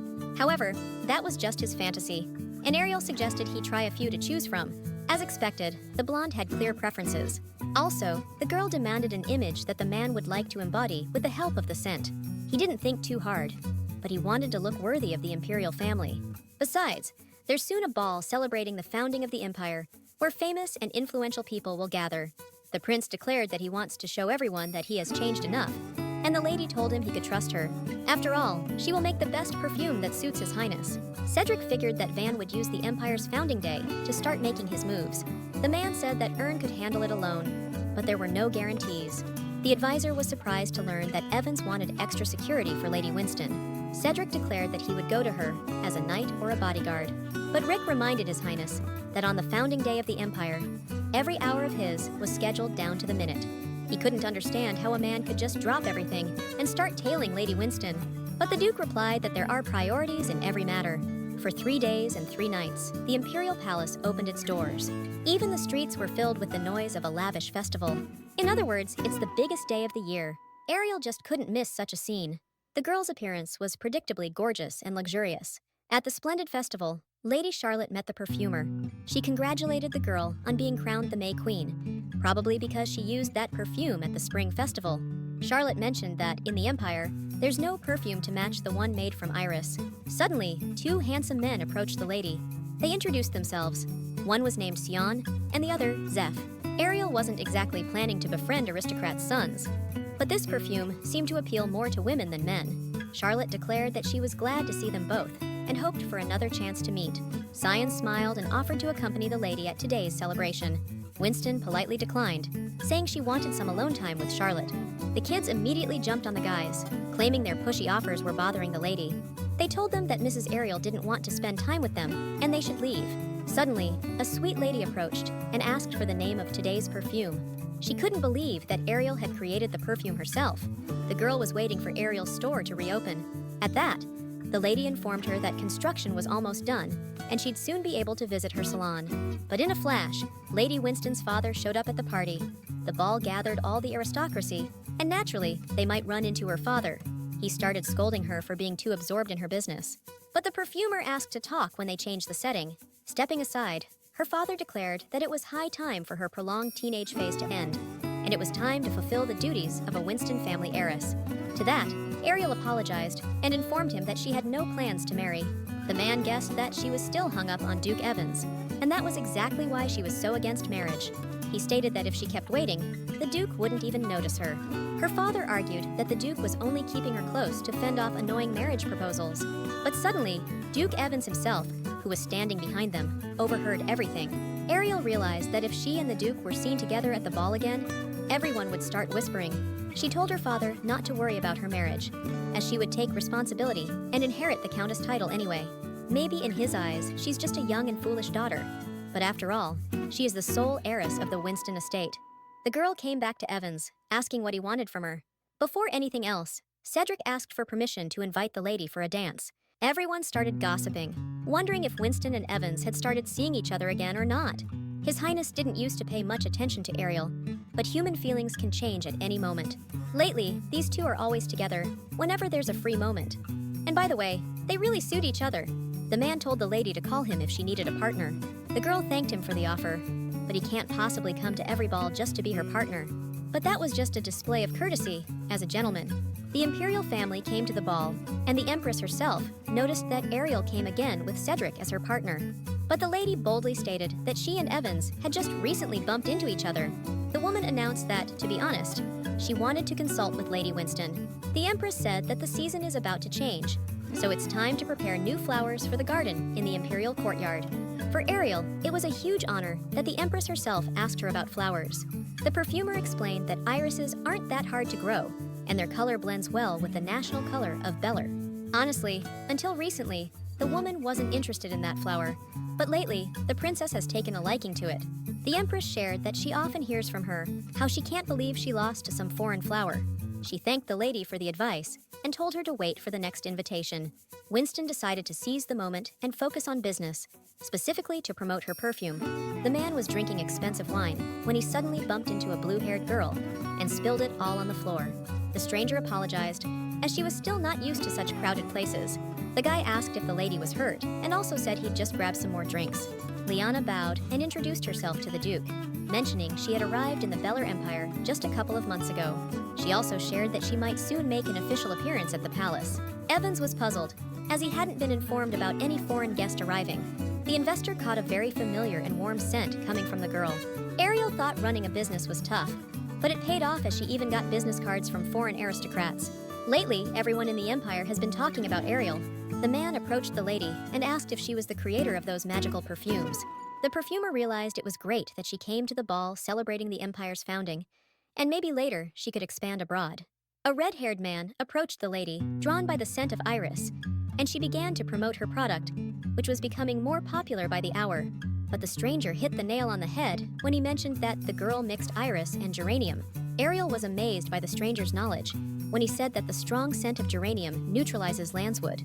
He said it was a brilliant solution, since lancewood is quite a magical herb, and just a little bit is enough to completely erase the smell of many herbs. The man shared that he also likes the scent of that herb. He also mentioned that just coming into contact with it wipes out all other smells. Moreover, the stranger explained that the herb has a special feature, as it's the best component for making intoxicants. Suddenly, the perfumer realized that this man was connected to Ariel by origin. She didn't understand why he was telling her about intoxicants. Ariel knew that intoxicants were a clear death flag, so it was best not to react at all. Seeing Ariel's frightened face, the man brushed it off, saying he was just joking to get closer. The stranger shared that he prefers the scents of beautiful flowers to intoxicating ones. He asked if she had been to the port city of Sela, as it's a place of extraordinary beauty, and right now it's the peak of the last spring blooms. The view must be stunning. Redhead said he could take the lady there to see the beautiful sights. Realizing the man was too close, Ariel felt compelled to decline. The stranger insisted it would be wonderful to talk about scents in such a beautiful place. The fifth prince stepped in, ordering the man to let go of the lady's hand. The man fiercely asked what he thought he was doing in the sacred imperial palace. From the red hair, the prince instantly concluded that this stranger was from abroad. The man stated he came from Sindora, to which the blonde replied that it's odd, as the locals he met from there had a distinct accent. He mentioned that exceptions can be found everywhere. The foreign stranger knelt down, and after kissing Winston's hand, declared he'd be waiting for their next meeting. Kian asked Ariel if this happens to her often, to which she replied that it does happen from time to time. The girl smiled, realizing that the prince had come out specifically to help her. The perfumer smiled and said, surprisingly, His Highness is capable of really good and cool actions. The man also reported that his makeover was a success, and he's been using her perfume every day since he got it from Ariel. He excitedly announced that the looks directed at him have significantly changed. The blonde shared that he started feeling liked by people, receiving compliments and enthusiastic smiles. His mother even praised him for handling Magnus's case. Kian joyfully declared that thanks to Ariel Winston, he has finally become useful. The man smiled gently, extended his hand to the lady, and invited her to dance. Out of politeness, she agreed, and, standing next to him, began to waltz. The prince noticed that while they were dancing, their scents had mingled. He commented that he was curious about the new fragrance they created. He sniffed and mentioned that Ariel smelled delicious. The prince got curious and asked Ariel what she thought of him. He wondered if he seemed different to her now. The man exuded a scent that was utterly captivating. Ariel was lost in thought and didn't even notice when she bumped into the girl behind her. She fell and, covering her face with her hand, started to cry softly. But suddenly, the girl realized she was literally lying on the fifth prince of the empire. He asked if the lady was hurt, as everyone around started staring just at them. The Duke noticed this spectacle and realized that the prince's affection was not just a rumor, and he was planning to marry her. Cedric abruptly requested to cancel tomorrow's meeting. Maybe because of the foundation day, the city was too crowded with the festival in full swing. Ern asked if the girl was planning to attend the ball tonight, to which Ariel replied that she had more important things to do than go to a ball. In the middle of the street, there was a crystal elephant that seemed to be alive. Ern claimed that if its scales were removed, they could be sold for a good price. The man hurried to explain that he periodically sheds his scales, and people just pick them up. The price varied a lot depending on the condition of the scale, but it was still pricey. In a moment, the lady bumped into Cedric at the festival, who looked at her with concern. The Duke immediately asked why Ariel wasn't at the ball, but wandering around the city. When asked what made Cedric rush over from the palace, he said he wanted to have some fun. Ariel spotted a tent, or more precisely, street gambling games only seen on the founding day. The girl suggested Cedric try some rainbow roulettes together. The investor briefly borrowed the food from the lady to check its quality and safety. After confirming it had natural coloring, he returned the roulette to Ariel. Evans guessed that the lady was off work, and sometimes you just need a day for idle pleasures. The perfumer agreed, but mentioned she didn't come here to have fun. The girl came here for the open auction that's about to start right now. Ariel decided to keep it a secret why she came here, but due to a lot of questions, the lady gave the Duke a hint: sperm whale. He tried to guess what the perfumer wanted to buy. Looks like it's starting, and you could immediately tell the goods were at an unbelievable price. The guy suggested playing a game to guess the final price of the item, and whoever guesses more wins. But the lady stated that in such cases, you need to play for something. Evans suggested that the loser fulfills the winner's wish.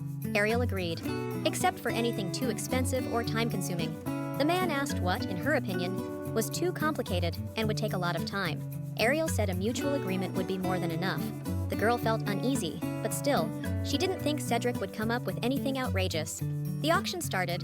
Some bid 200,000 bis, others a whole million. A bronze statue sold for 1,000,000 bis, despite its small size. It was weird, but Evans always won, and Ariel always guessed the price a bit off. Finally, it was time for that very sperm whale, and the girl was quite thrilled. The thing is, there was no ban on participating in the auction. The bidding started with the sperm whale's blubber. Some offered 800, some 1,000,000, others even 1.2 million. A man asked what the lady was waiting for, to which she replied that it was too early to place her bid. But suddenly, at the end of the auction, all the byproducts were put up for sale, starting at 5,000 bisos. After thinking about how the byproducts included tendons, fat, and whiskers, the girl made the opening bid. She left the auction happy, as Ern was already carrying out boxes of the goods. The knight figured these items were much more valuable than they seemed. The world of the original is similar to the world Ariel lived in. You can find an equivalent for most components needed by a perfumer. But there's just one thing irreplaceable. That's the sperm whale ambergris. This material is so valuable, it's called the treasure of the sea. Add it to perfume, and it will last much longer and gain a deep, rich scent. And Ariel managed to get her hands on this stuff for a steal. Stepping outside, the girl looked up at the sky and saw beautiful fireworks. As the crowd grew larger, the Duke suggested they move to a different spot. Cedric suddenly pushed the girl against the wall, saying he was afraid the crowd might sweep her away. Ariel asked if the Duke was all right, since he was acting really weird. But the man seemed not to hear her, stating this wouldn't do, and they'd better head up to the roof. Cedric apologized in advance, and quickly lifted the perfumer in his arms to get her out of the huge crowd.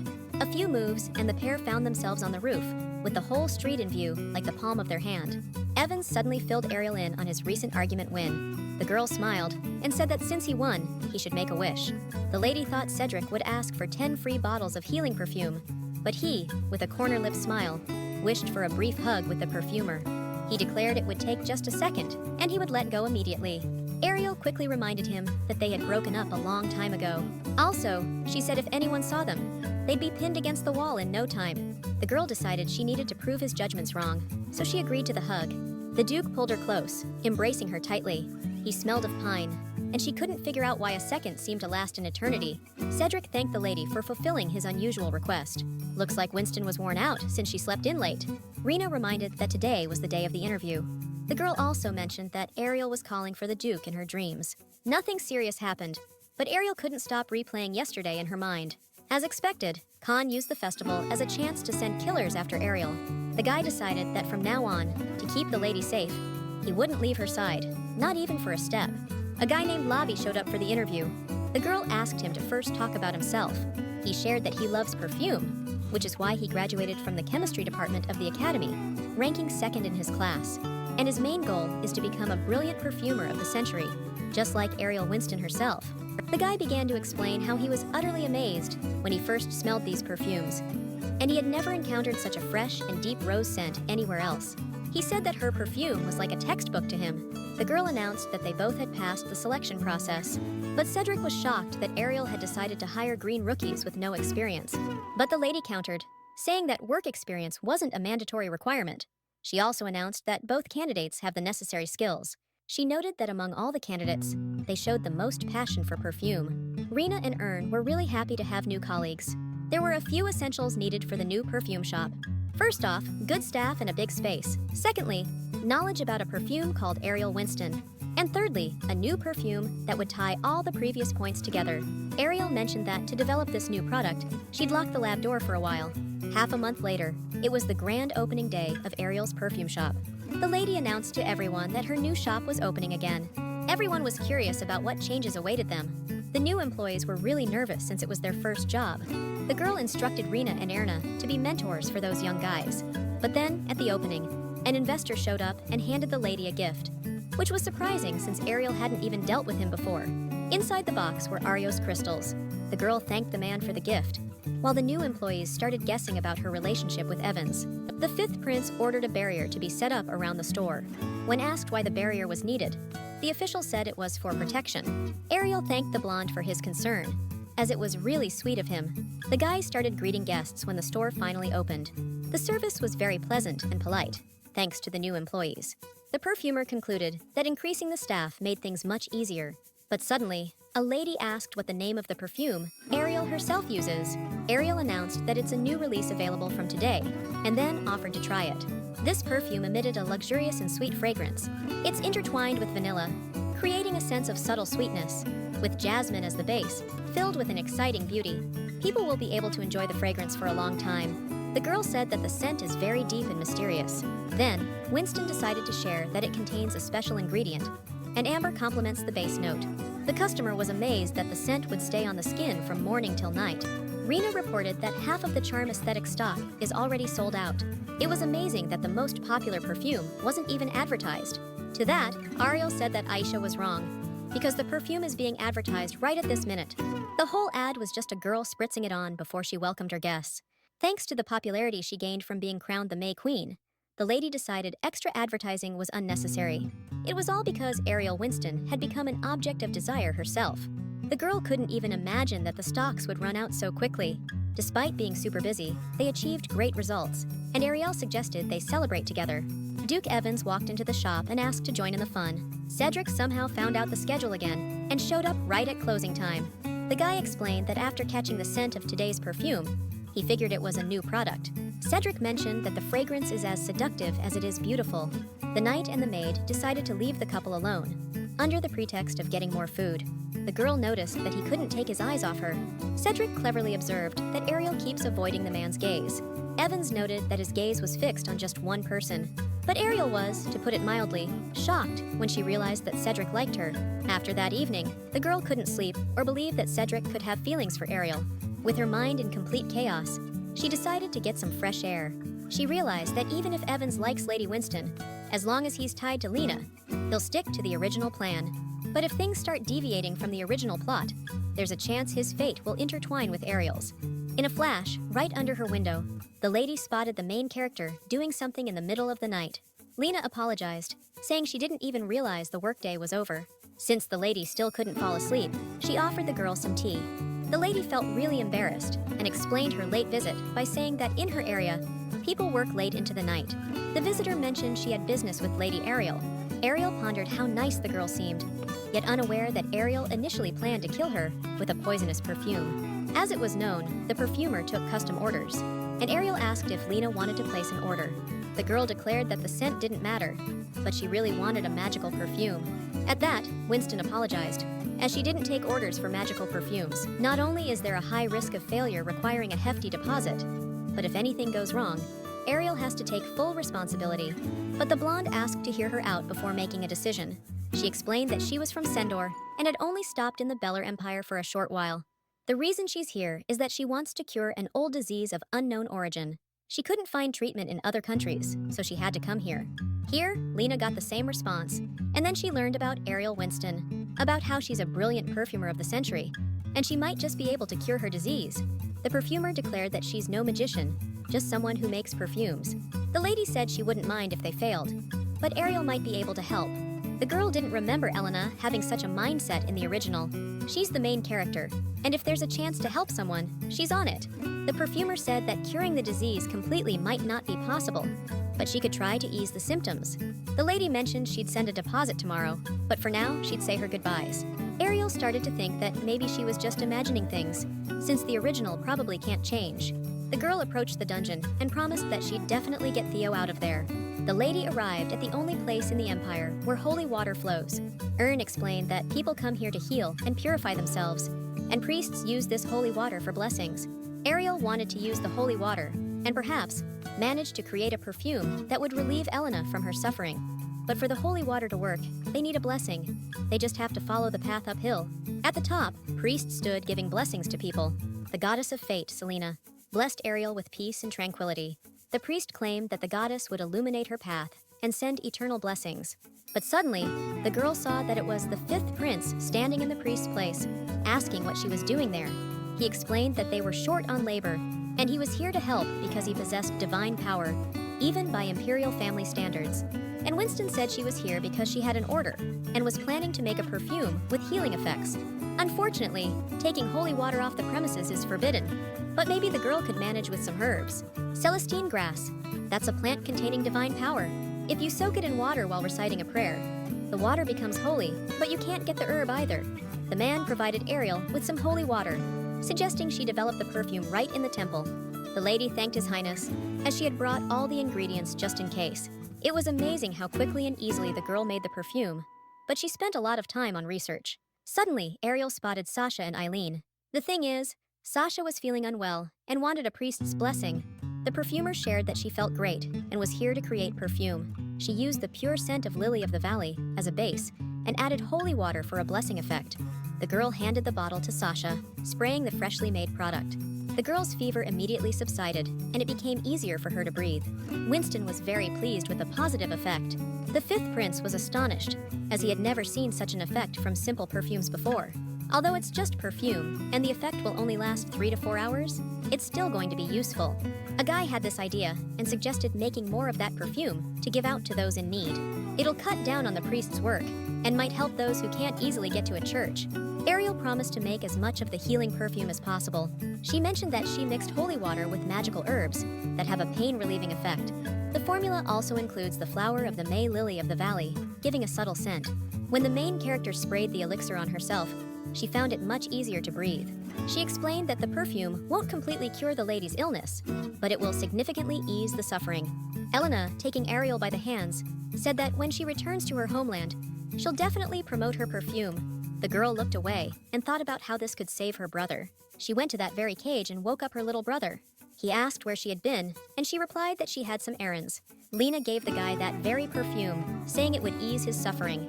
She claimed that the painkiller was created by the most brilliant perfumer of the Empire. She asked him to use it every 4 hours since she had secretly poured the perfume from the bottle, and told him to hide it well.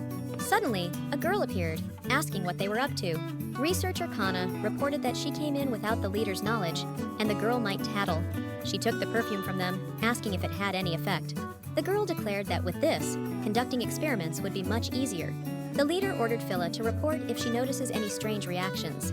There's an official dinner with the kingdom tonight, and the man concluded that it's time to head back to the palace before it's too late.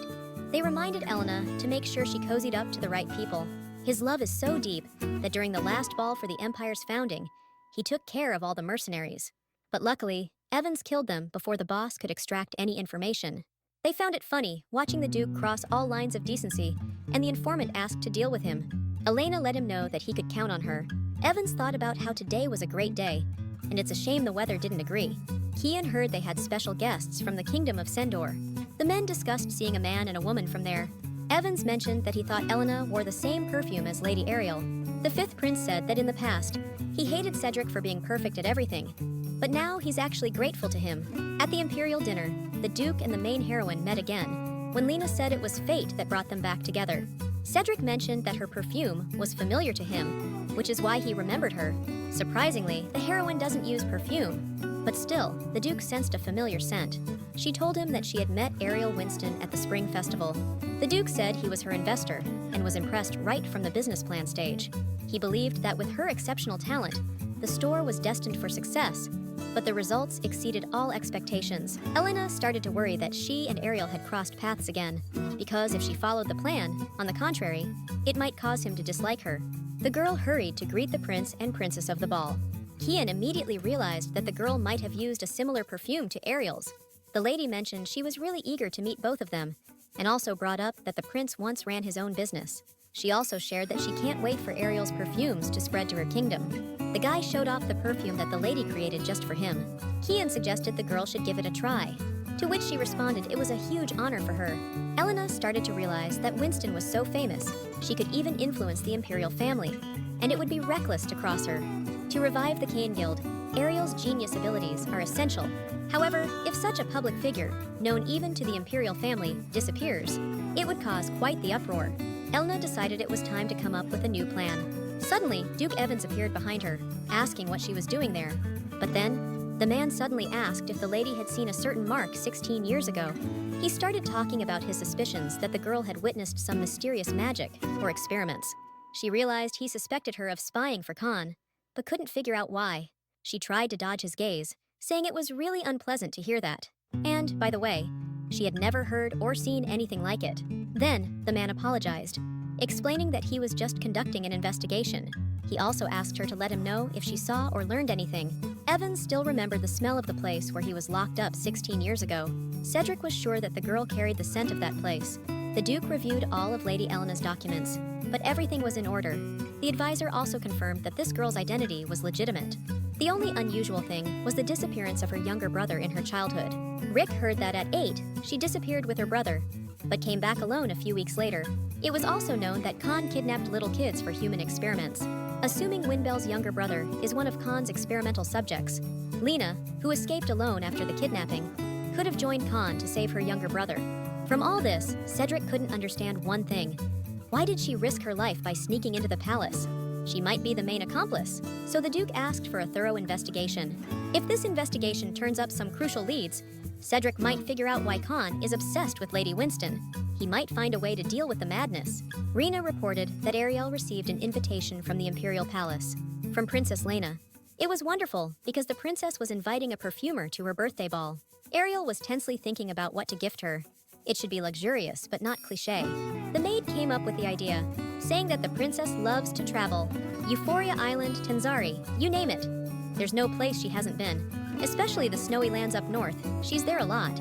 They say the princess is a frequent visitor to the snowy lands because she wants to check if the legends are true. Winston decided that it would be a good idea to head there next week to create a perfume for the princess. A week later, the three of them headed to that very snowy place. The girl admired the snow for the first time in a long while. Rena asked Ariel if she had been here before, since there's no winter where they live. But suddenly, the girl spotted the Duke there, quite surprised.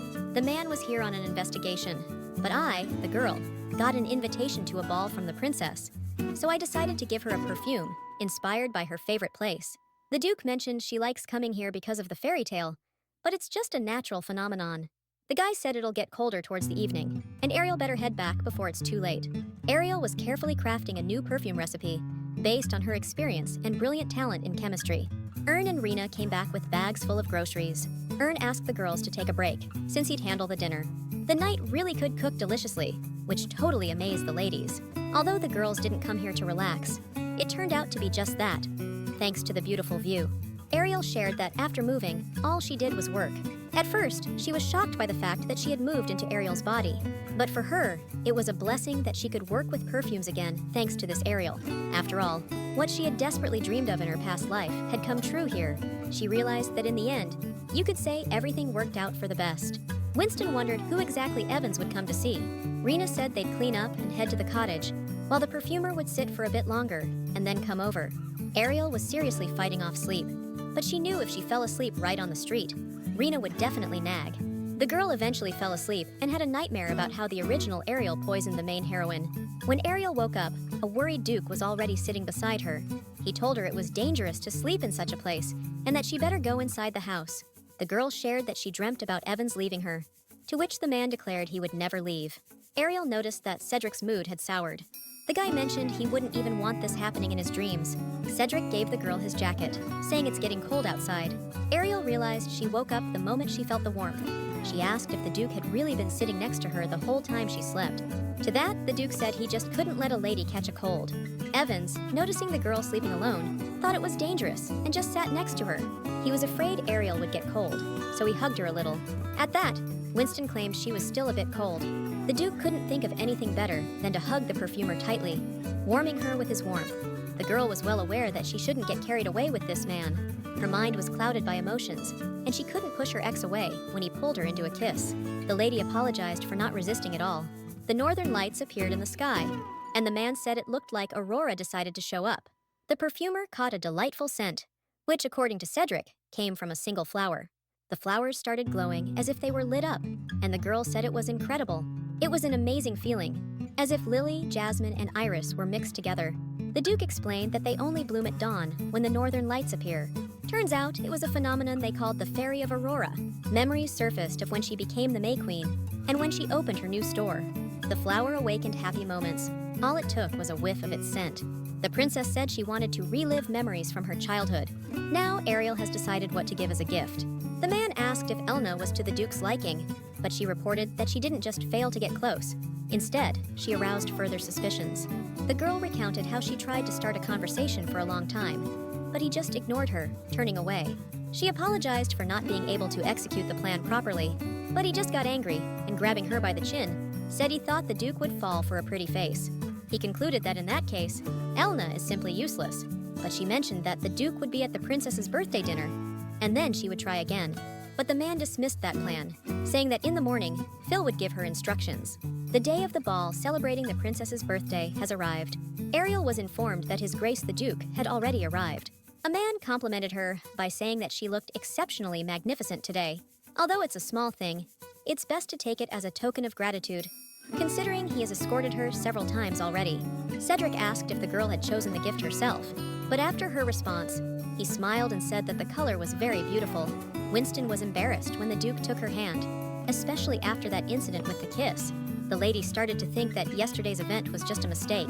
At the ball, they were greeted by the princess herself, who noted that they had arrived together again. The girl asked her to accept her congratulations, stating that her birth was a great fortune for the empire. Her Highness was glad they came, so she wished them a great time. The Duke decided to stand out and gifted the princess bars of gold. The girl promised she'd use it wisely. Ariel decided it was time to show what a real birthday gift looks like. Everyone understood why the lady hadn't been seen for a few days. She was making a new perfume. The fifth prince saw Elena again at the palace. The man decided it was best to keep an eye on her, just in case. Ariel couldn't take her eyes off the guy, though she tried to snap out of it. Suddenly, a doctor walked into the room and immediately apologized for his bad timing. The Duke asked him to check not her, but the lady's ankle. The doctor realized there were no issues, just as Ariel had tried to prove earlier.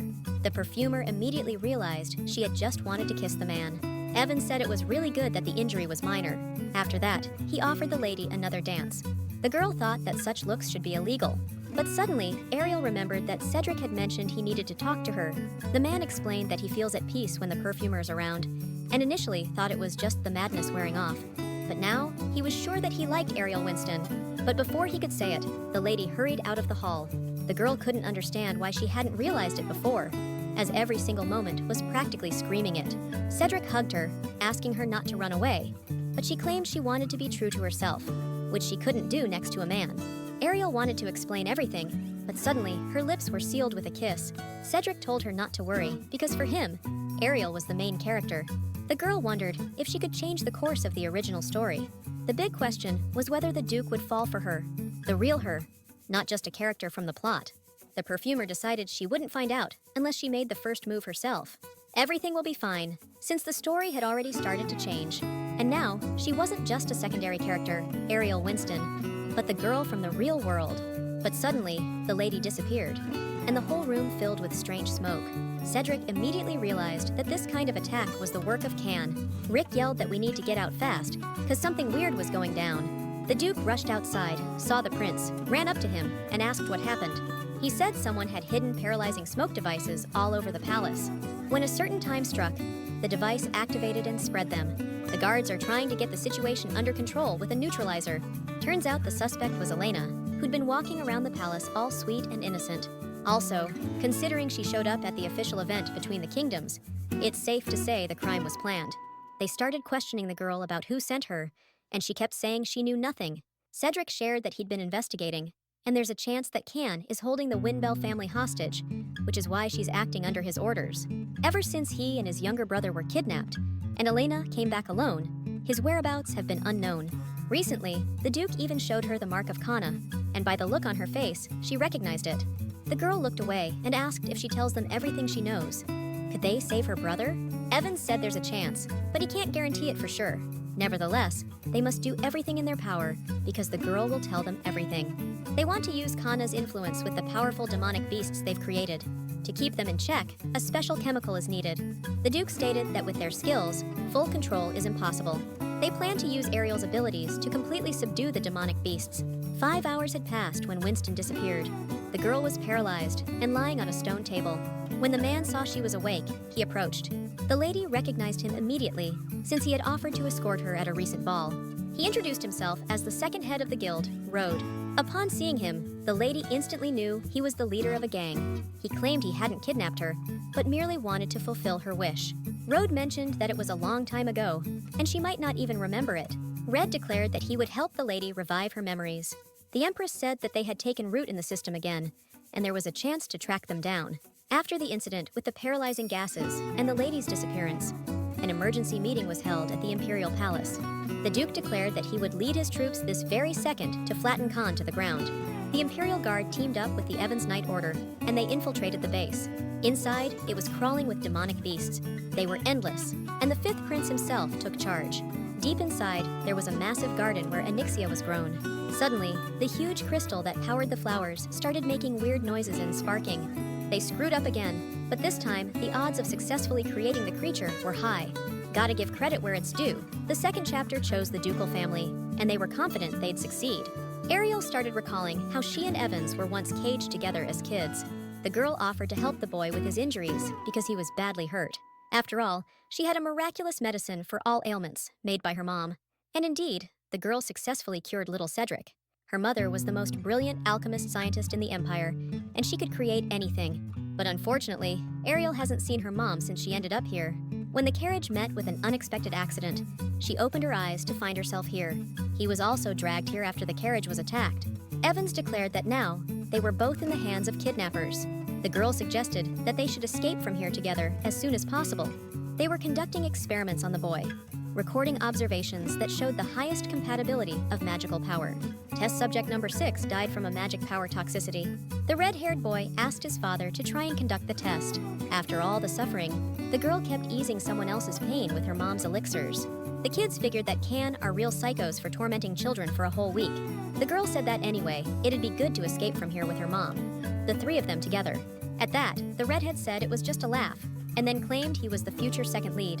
The boy told her that he knows where her mom is and asked her to follow him. These memories pierced Cedric with a thin thread of pain. It seemed like the crystal was about to explode from the magical power. Cedric tried to protect the girl who was helping him, and, grabbing a piece of the crystal, stood in front of the red. The Duke told the prince that he remembered everything and knew who kidnapped Ariel. The girl suddenly remembered everything, even the moment she found her dead mother. Ever since that day, they forced her to create perfumes for their own experiments. The evil boy just kept stirring things up, saying she'd never be released from here. He also smirked and declared that she belonged to him. Ariel remembered. They wanted to use her instead of her mother. They also tried to get rid of Cedric to tie her down to him. But ultimately, an accident happened that forced them to pause an important experiment. And it was Rode who led Khan to destruction. The man was curious about what future awaited them if they joined forces. The second leader was crazy and suggested Ariel stay with him and radically change the world. The perfumer said with disgust, "No matter what he thinks up, it's never going to happen." In response, the redhead said he had no choice but to force her into it. He planned to brainwash the lady with his next experiment. Ariel worked so hard to get where she is now. She just can't let herself be turned into cannon fodder. At this long-awaited moment, Evans finally reached the right place. Raud was surprised that the man managed to get to her in such a pitiful state. The Duke drew his sword and told Ariel to hang in there a bit longer, and he would save her. With a few strikes, Cedric shattered the crystals, dispelling the enchantments. Gaud, saying that the Duke shouldn't have interfered, tossed a grenade that emitted a strange smoke. This smoke was from the demon world, stirring up greater madness. The boss declared that no matter how hard he tried, Cedric was still just a pathetic little beast.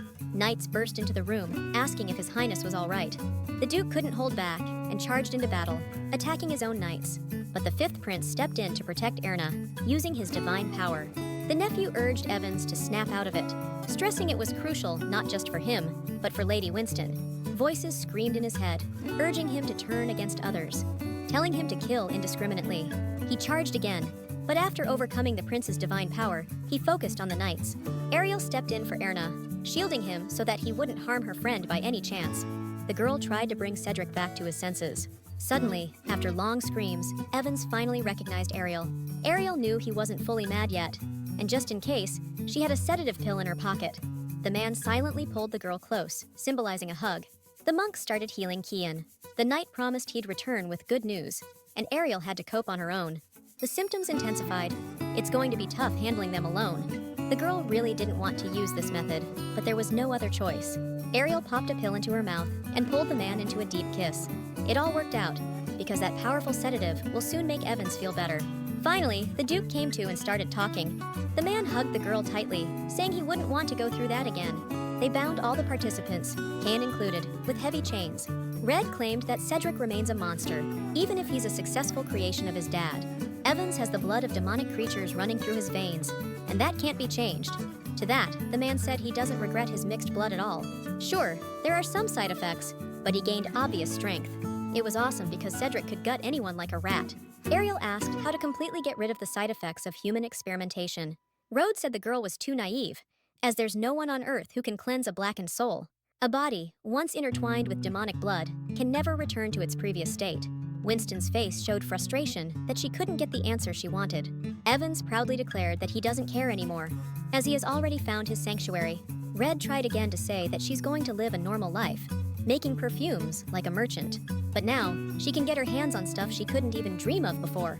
The perfumer asked why he thinks she'd want to play middle school games of world domination. After all, he's going to rot in jail for his crimes.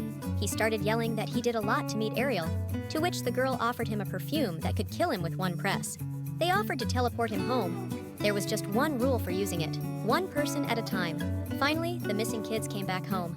Under the leadership of His Grace Duke Evans, they successfully dealt with the demonic beings. However, at the last moment, Guild Leader Khan used some suspicious magic on the Duke. It caused him incredible agony, and they didn't even have the guts to come close. Lady Ariel Winston was the one who saved the Duke. The Imperial Palace plans to reach out to the lady to prepare for emergencies, along with eliminating Khan and managing the aftermath. Conrad Rosero, the head of the guild and the main instigator, faced punishment. His punishment was a life sentence as a slave. As long as he's branded, he'll be watched wherever he goes. And if he tries to leave the country, the part of his body with the brand will explode. Ariel's staff, having read this story in the newspaper, commented that she leads an interesting life. The girl was hailed as a heroine of love, who heroically managed to save the Duke from madness. Winston gained massive popularity with admirers, who kept asking about that situation.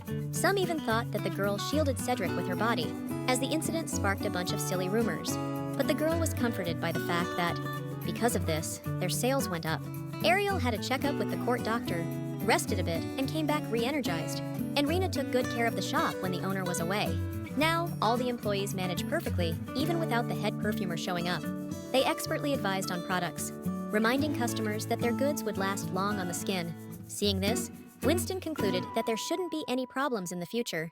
The lady had a guest waiting upstairs, specifically Vin. The girl and her brother apologized for showing up so unexpectedly, but they wanted to thank Ariel in person. But Elena also wanted to confess that she had been deceiving the girl all this time, and that the danger she faced was entirely her fault. The perfumer said that the main thing is everything ended well, and besides, she understands since the girl had a serious reason. The palace stated that since she provided information to eliminate the Khan Guild, and was also a victim of human experiments, they've exempted her from punishment. But what's done is done, so if Ariel needs her, she'll rush to help without a second thought. When asked about her future plans, Lena said she wants to become an apprentice at the magical tower. It was a great idea because originally, Lena also dreamed of becoming a magician, wandering the continent, to save people with magic, just like her, who found themselves in dire straits. But Elena's brother dreamed of becoming a distinguished knight, just like Duke Evans. She wondered what the perfume was for, since she guessed it was because of the side effects from the experiments. However, it was Rod who ordered it to be made, to make the experiments more effective. Because if a person forgets the pain, you can torment them as much as you like. Ariel decided to give the boys the Onyxia perfume. She mentioned that during the experiments, Lena was also injected with the blood of demonic creatures. It might not be as serious as with Cedric, but she sometimes suffers from side effects. And this Onyxia scent will help her during those moments. As soon as they finished, Elena hurried home, and the girl stepped outside, spotting Evans. The man suggested that the lady spend the evening with him. The perfumer was surprised at how far away the place was, requiring them to use teleportation. The Duke mentioned that he plans to visit Ozendrick, and he asked the girl to accompany him. Ariel asked why they needed to visit that place.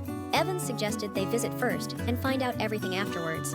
Upon arriving, they were greeted by a sweet old lady who noted what a long journey they had endured. This woman was the High Priestess. She asked if the lady the man had told her about was standing right in front of her. The woman stepped a bit closer, and the girl couldn't understand why someone as important as the High Priestess was examining her at arm's length.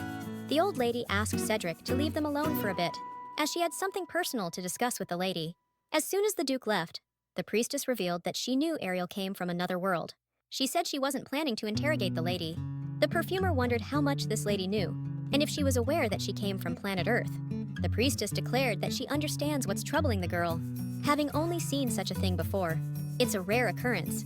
In her long life, the woman had only witnessed it twice. The girl asked if there were other people who had come from her world. Everyone settled in well, though Ariel adapted way faster than these two. You could tell Winston was from another world right off the bat. She didn't have the divine mark. Plus, her soul emits a different kind of energy. Ariel quickly realized that the Duke figured out she was from another world too, and that's why he brought her here. The old woman claimed that the Duke's fears were overblown. When Evans came back, the priestess told him that Ariel was completely healthy. The girl wondered if the Duke thought she had been experimented on as well. Above all, Rod was obsessed with Ariel, and in the past, she was there with Cedric. The lady mentioned that she conducted chemical experiments in place of her mom. The lady was right. Evans didn't feel any demonic energy.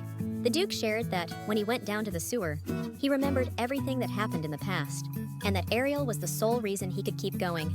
The man asked if it wasn't just because of one test, then what other reasons could there be?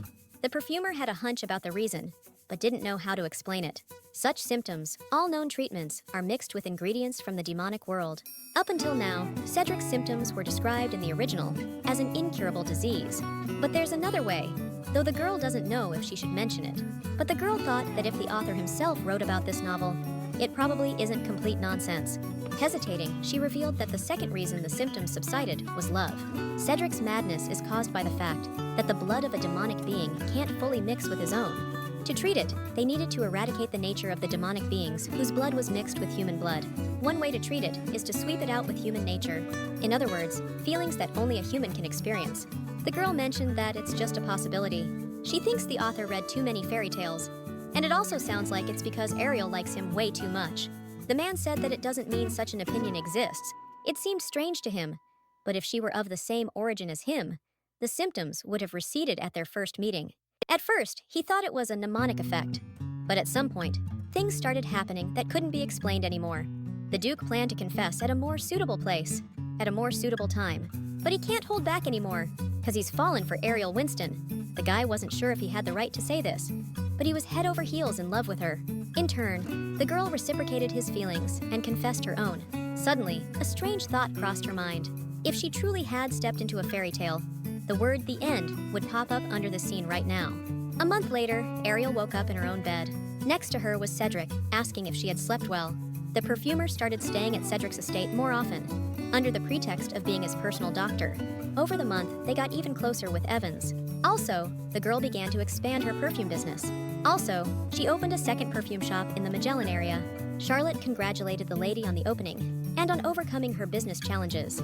Ariel suggested staying up late, preventing the perfume from being sold. Elena also wanted to meet with the madam. Winston didn't know there was a restaurant in the department store. It was incredibly beautiful there, since Cedric picked the place. The place looked not only beautiful, but also expensive. Ariel realized that the more she looked at him, the more he became shy. For the lady, it was truly the perfect dinner. Evans suddenly declared again that Ariel was occupying all his thoughts, and he thinks he's fallen for her. He knew there was no stopping these feelings now. The Duke said that every day spent with the girl brought him immense joy, so he got down on one knee and proposed to her. Ariel, without much hesitation, said those magic words that she agreed. Now, they would fall asleep and wake up together every day. That night, they spent it quite normally, discussing where Ariel wanted to open her third store. She was curious if her perfume was liked abroad. Their conversation didn't quiet down until dawn. The man pressed close without warning, as if he had always done so, and she, as if by command, closed her eyes, and her lungs filled with the scent. And at some moment, she was suddenly filled with certainty. Even if Ariel breathes in this scent for the rest of her life, she'll never get tired of it. The wedding day has come. Looking in the mirror, the perfumer declared that her efforts weren't in vain. Despite the crowds of customers, she needed to get at least 10 hours of sleep. And the biggest issue that day was that she couldn't meet with Cedric, all because of the tradition that forbids the bride and groom from seeing each other the week before the wedding. Rena said it was worth the wait a little longer. Just think, soon Lady will become Ariel Evans. Finally, the bride arrived at the Imperial Palace's Beller Ballroom. The priest asked the bride and groom to look at each other and recite their vows. The groom swore he'd always love only one woman, the bride. The bride swore she'd always love only one man, the groom. The priestess wanted to tell them to put the rings on each other, but they were already kissing. Ariel stopped Evans, asking him to put the ring on her. They say rings are the chains that hold a marriage together. Finally, the old lady pronounced Winston and Evans husband and wife. Jaina herself came to the wedding to congratulate the perfumer. The woman reported that recently, a gang of robbers has been active near the western gates, which could complicate visiting. The Duke declared that he was planning to send a squad of knights there anyway, and that they would soon crush them. Charlotte smirked, constantly calling Ariel by Cedric's last name. The girl still couldn't believe it happened, to which the blonde replied, it's because they hadn't had their first wedding night yet. Ariel wouldn't mind just lounging around with Evans and having a chat. The next evening, they headed to the Isle of Love, Euphoria. She was thrilled about the pink sand, and later, the fact that Evans became her husband. They couldn't walk for long because it was getting late and chilly. Then, the Duke suggested heading back to the villa. The lady felt like all she did that day was eat. To that, Cedric simply suggested pouring a bit more wine. Ariel wanted to ask about the type of wine, but suddenly she knocked over her glass. The man stated that the girl starts worrying for the most unexpected reasons. He smiled, wiped the wine off someone else's hands, and suggested they head upstairs. The perfumer knew it was already night, and they would have to spend their wedding night together. Despite the Duke suggesting they go to bed, Evans was really anxious. The lady smiled and, saying she was all good, went up to the second floor. Seeing the girl's shy behavior, Cedric laughed, though it wasn't really the best time for it. Ariel pushed him onto the bed, diving into a deep kiss. The girl realized that Cedric was nervous too when he chose to be on top. The next day, the couple decided to go to the beach. Evans asked if Cedric was aware of the mischievous expression on his face right now. That evening, there was supposed to be a festival in the village. The couple felt really at ease since nobody recognized them. Then, the Duke suggested that the lady should start her own business here. But suddenly, overhearing a random conversation, she found out there was a fortune teller around. Ariel decided to peek into the tent, just out of curiosity. But then, the lady spotted a familiar fortune teller, the one who had told many truths. She didn't expect to meet her here, and the girl got curious, since Ariel must be on her honeymoon. The fortune teller declared it a great honor to see such a radiant couple in person. She asked them to pick 3 cards that could predict the couple's fate. From the cards, the girl clearly saw that these two were made for each other. These cards indicate that their future will be bright with light. Troubles may come their way, but they will quickly dissipate. Plus, they'll be visited by 2 little angel babies. The fortune teller claimed Ariel is going to have twins. The girl was totally shocked by the fortune teller's words, as she had no clue she could be pregnant. But Cedric immediately started thinking about finding a skilled midwife and a mage. The guy said that if the fortune teller wasn't lying, it's not all that bad. She asked if the girl should take a closer look. In the past, Ariel pulled a card representing her destined partner as a grandfather figure. Out of curiosity, she asked about his health. Ariel picked 3 more cards and found out this gentleman's health isn't threatened. It doesn't mean there are no problems, but she'll find a solution and handle it well. The man shared that the twins will bring joy to his widowed life, but he thinks it's going to be really tough for the girl. But the girl mentioned that half of what was said was just for fun. Finally, the couple got home, and the first thing Rena did was rush into the lady's arms. The staff, since she came back early, quickly decided to throw a welcome back party. Rena asked why the lady had returned earlier than planned, to which Ariel replied that she would start working on a new fragrance starting today.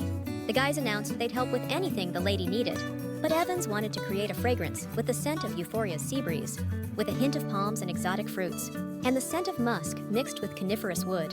While the girl continued to create her new fragrance, she noticed that Cedric had been waiting for her for quite some time. He said the girl was so focused that he decided to just watch silently, while Ariel only let him sniff the new fragrance. She decided to name this perfume Happiness, but actually, it's a series of fragrances, with this one, the scent of that very sea breeze, being the first. When asked how many she plans to create, she said she didn't know, and it might just go on forever. Ariel wondered, what does a fragrance that brings people happiness smell like? It was the scent of flowers, pledged to bees and butterflies. The girl spent a lot of time pondering this question, but now she definitely knows the answer.